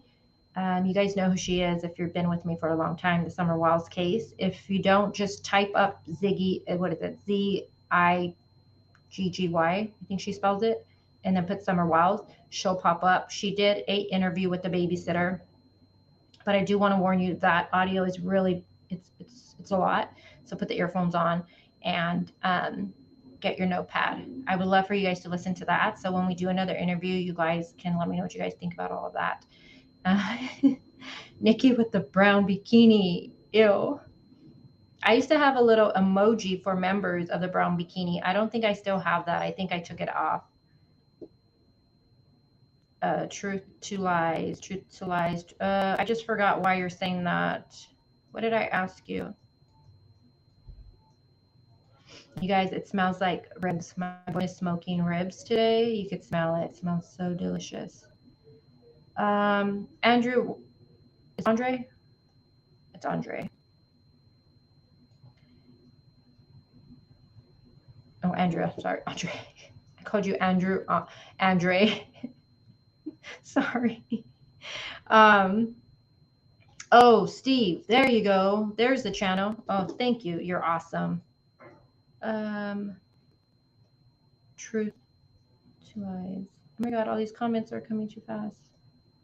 Okay, I'm gonna actually ask him if they can cover this case. Yeah, don't forget to be kind. Spread some love in the world that is already filled with enough evil and hate. Oh, I love that. I'm gonna wrap it up with that. All right, you guys. So if you guys like the way I present things, stick around. It's hot, you guys. Sorry. Stick around. Hit subscribe. My live streams. This is how it usually is. I like to interact with you guys. I share my screen and all of that with you. My videos are more. I feel like, gets to the point. No mistakes. Everything's on point. So watch those and then judge me after those videos because, but with live streams, there's no cutting, there's no editing. It is what it is. So thank you guys for being here with me. And until the very next one, we will talk soon. I don't know exactly when the next live stream is going to be, if it'll be for tomorrow or Tuesday. We still got to go over Debbie Collier's case, that case right there.